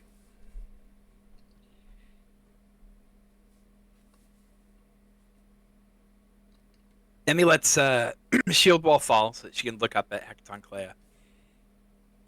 Goes to say something. Just goes, nah, you're not even worth it. Let's go. And as she is doing so, however, she can see that Hecatonclea goes from screaming and angry and ready to attack to turning and waving a hand. And Shadow Silk is released and lifted to his feet gently by her magical bindings as they dissipate. She turns her attention instead towards Thriss and begins to flex her magic, venting her spleen to drive the intruder goddess away. As Shadow Silk trots up to Nemi and she pings out, final actions from Anisari, leading Amy out. Ani would keep leading Amy out until she gets back to, like, the mortal realm of her place, or at the door where she would enter into it. Yep, she brings her down this long, long hallway. It was an atrium at first, but it just becomes a long hallway. She passes by other unjudged souls who look surprised to see Amy, but aren't nearly as scared of her at the moment. Amy doesn't say anything and just lets herself be led. Ani just says, the mistakes, they make you grow. They make you interesting. Shut up. You don't have to listen. That's your choice. Keep going. Keep searching, and you'll find your way eventually. It's not going to be easy. It never is. Interesting people don't have it easy. You wouldn't understand. This was supposed to be the answer. This was supposed to be what fixed me. Everything's supposed to fix us. There are always easy answers, and they never are. There are no easy answers. I had a chance to be something. You still Not are just a something. freak. I was useful here. Yet you were still pretending. You wear hair that you don't need. You're pretty without it. No, I'm not. Don't lie. I know I'm hideous. This is not a surprise. You are not, though.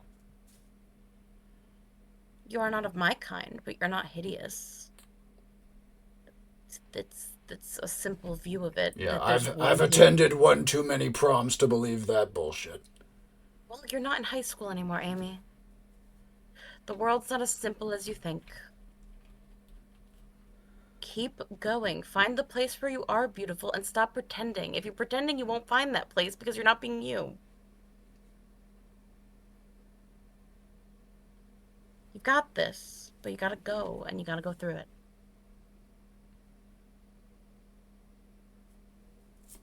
She doesn't say anything, but she turns and stomps off down the dark hallway, darker and darker as her silhouette fades into nothingness. But And you at see that that- she's left you with one thing. The wig? Yeah. Nice! Ani smiles and says, okay, at least I didn't fuck up one thing. Thanks out. And on that note, we will end the mission. Whew! Before anything else, since I always forget, I think we need to name the mission Crocodile Tears. Yes. Yep. Cool. Yes.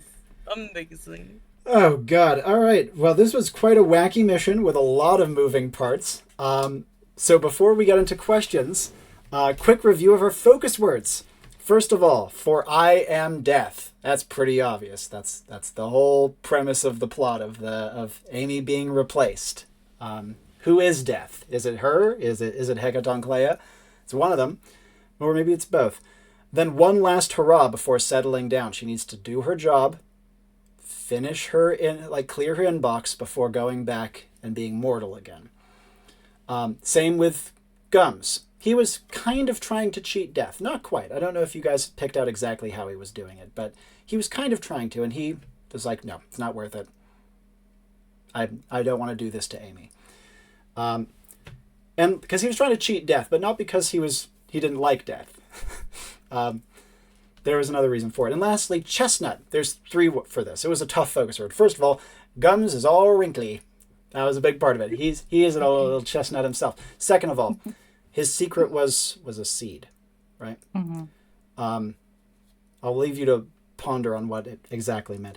And lastly, I don't know if you've ever heard the wonderful kind of Britishism of an old chestnut, like kind of a hackneyed or overdone story. And the idea of someone cheating death is what I chose. You know, it's a tale as old as time. And so that old chestnut of like a trite phrase or storyline, I played on that. And that's what kind of came to it. I wanted to go with something archetypal that could easily have been cheesy. That is how I use the focus words. To give a brief review of your characters before we open the floor to questions. First of all, Anisari, this is everything Xela is good at, condensed into a character. I love that you are getting the librarian so beautifully. I put you in a playground because I just wanted to see what you would do with it. You did not frickin' disappoint. I did not think that Thriss was coming into this. I just wanted to have it as a world building thing because I knew you'd pry. Gum's interactions were priceless. The top tier Xela play, amazing Xela play, was putting on the helmet and issuing orders to Amy. Mwah! Could not have been a better fucking play. Hell yes, that was awesome. Then I was out of tools. and one last thing. This is a very small side note, but another thing for Chestnut. Gums' real last name, which was Castanea, is the Latin genus for chestnuts. Moving on. Anastasia. I've been looking forward to seeing this character for a long time. And when I was designing this mission, I was like, okay, I have this idea for a mission, and I decided to have it be at its core about high school mean girls drama. Because all 3 of these characters can some degree understand it without being stuck in it. You know what I mean? And Anastasia was kind of one of the cornerstones. Because when I was reading the character, I was like, ooh, I bet she'd have a really interesting take on a mission like this. She's very composed. She's very dignified. I love the voice you do for her. Getting the opprobrium together was awesome at the end. That was sick. I tried to give you an environment that would give you as a Raubritter a lot of options for chaos and bedlam. And it just ended up being that happened in a different way. And so instead you got to play social support, break Nemi out in that one fight, get on board with her, do those last little social plays against Hekon Tonclea. It was awesome to see. The Raubritter is a tricky frickin' class, and you did a great job with it. Thank you. I also love her build. I hope you get a horse for her. She definitely should have a horse. I will keep that in mind. Yeah. Thank you. And thank you for sharing her with me. Like I said, I've been looking forward to the character for a while. And lastly, Nemi, level 10 Nemi, now level 10. I was having such a hard time trying to figure out how to do a level 10 mission for her. And I kind of tried to give her something I don't know if she'd ever dealt with before, which is, again, bitchiness. So she's had to deal with it before, but it was always from the people who she could just be like, fuck out of here. Yeah, exactly. It was never from somebody who was like just a little above her, where she could probably win, but rough. Yeah. Fight scene, awesome. Interactions with Amy, awesome. Bit at the end, awesome. Nemi is one of the coolest characters in the game on a very consistent basis. I think high point for me would be Geisa into grapple gun to get Amy's manacles. Right angle. And you quickly figured out, oh yeah, magical manacles, that's what my bastard swords are. Mwah. I always can rely on you to figure that shit out, Kadrien. And you also then figured out, this is why Robbie designed this way, so I have 2 bastard swords, so I can go through them to get rid of this shit.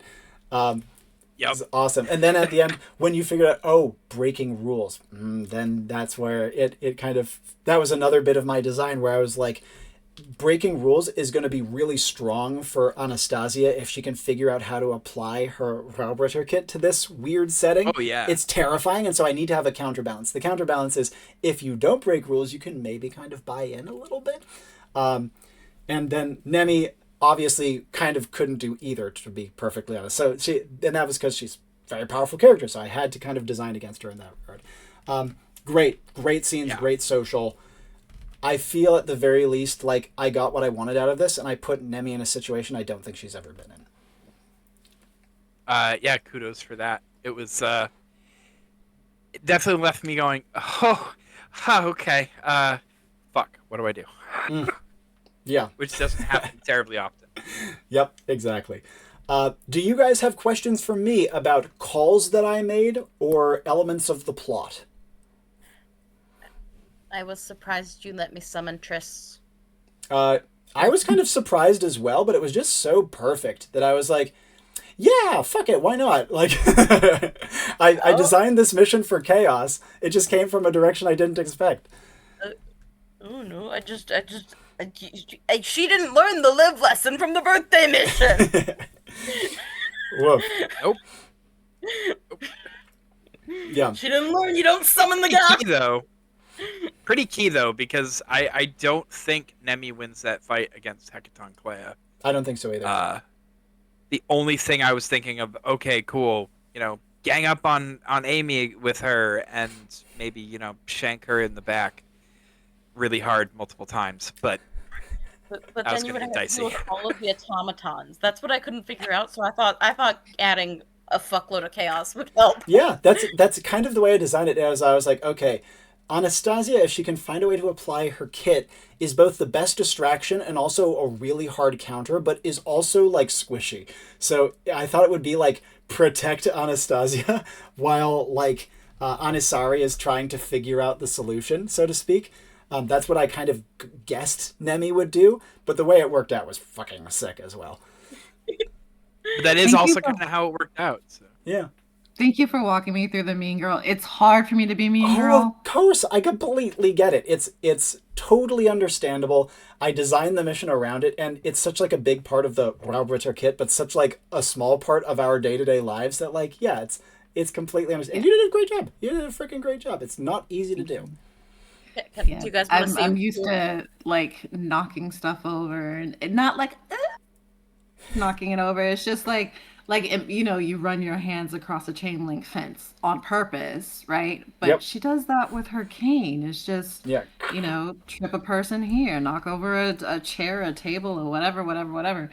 So it's like chaos in the calmest energy possible. So it's like for her to be the mean girl, that's new. Unleashing, you doing the soul unleash thing too was actually essential to get Thriss out. I needed juice. It was blood in the water for Thriss. You know what I mean? Mm-hmm. Mm-hmm. She's like, and then comes. This was absolutely fun. This was fun. I'm so glad. Do you guys have other questions for me about the plot or calls that I made? And if you guys in chat, I see a few quick things in chat, but if you guys first, and then if you guys have questions in chat, I can answer those too. The seed. He wanted to make a wand for his daughter. Pretty much. He wanted to pass along his legacy to his daughter. Yep. Yeah, but she was a witch who hadn't gained renown. Yep. So, yeah. And he's very famous in his own way. But you can't do that. You can't send things back. And so Amy was trying to find an out, because she's not technically bringing him back to life, just trying to find a way to get a piece of him back. And that's why she was stalling. She was trying to figure out how to do it. Makes sense. Mm-hmm. Totally. Story. Any final questions from you guys? And again, any in chat, I'm happy to do so as well. Yes, no, maybe so? Awesome. Something I will also side along is, as you guys might expect, this setting and this storyline has some history to it. I have not touched it in years. Lifetime, right? I no, guess like this was actually an Enclave storyline from the old days. With Amy, the weird crocodile, for some reason, high school girl from like a modernish setting being apprenticed by a great god from a polytheistic setting. It was an wonderful. It was an awesome storyline, and when I saw the focus words, I was like, yeah, that never quite felt like it ended correctly, because Amy's not a character who should get closure from this. So this kind of gives her closure, you know? Yeah. I do like the way you played Derek. Once I did get the connect, I'm like always curious on how Yeah. the conduits are gonna play him. I tried to did do him have as more like fun, but competent. have me do it. Yeah, I tried to do But- him like competent, but I'm not fucking getting hurt. You know, like that's what I was going for. Perfect. He's a fun character to play, and as you kind of find what you like in people's portrayals, you can note them down so that like future people coming to it have a starting point and be like, oh, I liked when people did this, this, and this. And that way, if I were to come to him again, I'd be like, okay, I have a better idea of what Bella wants. So You can where put it would in the I ideas annotate section. in the where? Ideas section on your character page in Agent Resources. Oh, an agent. Oh, okay. And on your Okay, sheet, if you want, you can even stick in some bullets underneath the entry for your connect. Okay. Yep, whatever format you would like. And to address chat real quick, Torin, very kind of you. I'm glad that you enjoyed the story. It is the thing I always say about Enclave is, it is a game that will make you better at storytelling, no matter your medium, just by its structure. The fact that you have to do things fast and you get player input and you have to work around the capacities of the players. It's perfect for that. And so you can do stuff just as good, if not better. And I've seen many people do that already. Verain, Rich, in chat, is a good example of this. He is an incredible conduit and came to the game all of like 2 or 3 months ago. So people take to it fast. And Nate, I appreciate you saying so. It's very kind of you. Any tips for improving storytelling as a player or as a host? So I can speak again to my experience from Enclave. The big ones are, one, make it fast. One of the advantages of Enclave is you get dumped right into the action, into the climax, right? You can build out the rest around that climax if you're doing something more long form, but for Enclave purposes, get people there fast. And the other one is my favorite rule, 10% planning, 90% improv. The 10% is the structure that makes it in your control. The 90% is how it materializes. I had no fucking clue how these guys were going to do this today. And the way they did it was way better than I could have done if I was in control. So yeah, you That's what I love about Enclave. exactly, yeah. It's like the 1,000 monkeys with typewriters thing, except the monkeys are geniuses and you are not. Like, as a group, you can tell a better story than one could together. Very cool. Schnois. In that case, I say we sign off. And then if you guys want to chill with me briefly in assembly, I'm happy to make the time. So in the same order we signed on, you can do a little goodbye. We'll go Xela, Kadrien, and then Bella. So long. I have been Xela. If you want to hang out with me or hear from me always, come join the server. We have fun. We certainly do. And next. I've been Kadrien. Thank you for watching. Thank you for hanging out. This was amazing and a truly awesome time, as it always is on Enclave. Much obliged. And lastly. Bella as Anastasia. If you're not in Enclave, you need to be. Appreciate you very much, and I'm very glad you're here, and great to have you on a recorded mission at long last. And as always, my name is Robbie Howell. Thank you so much for taking the time, and ciao for now.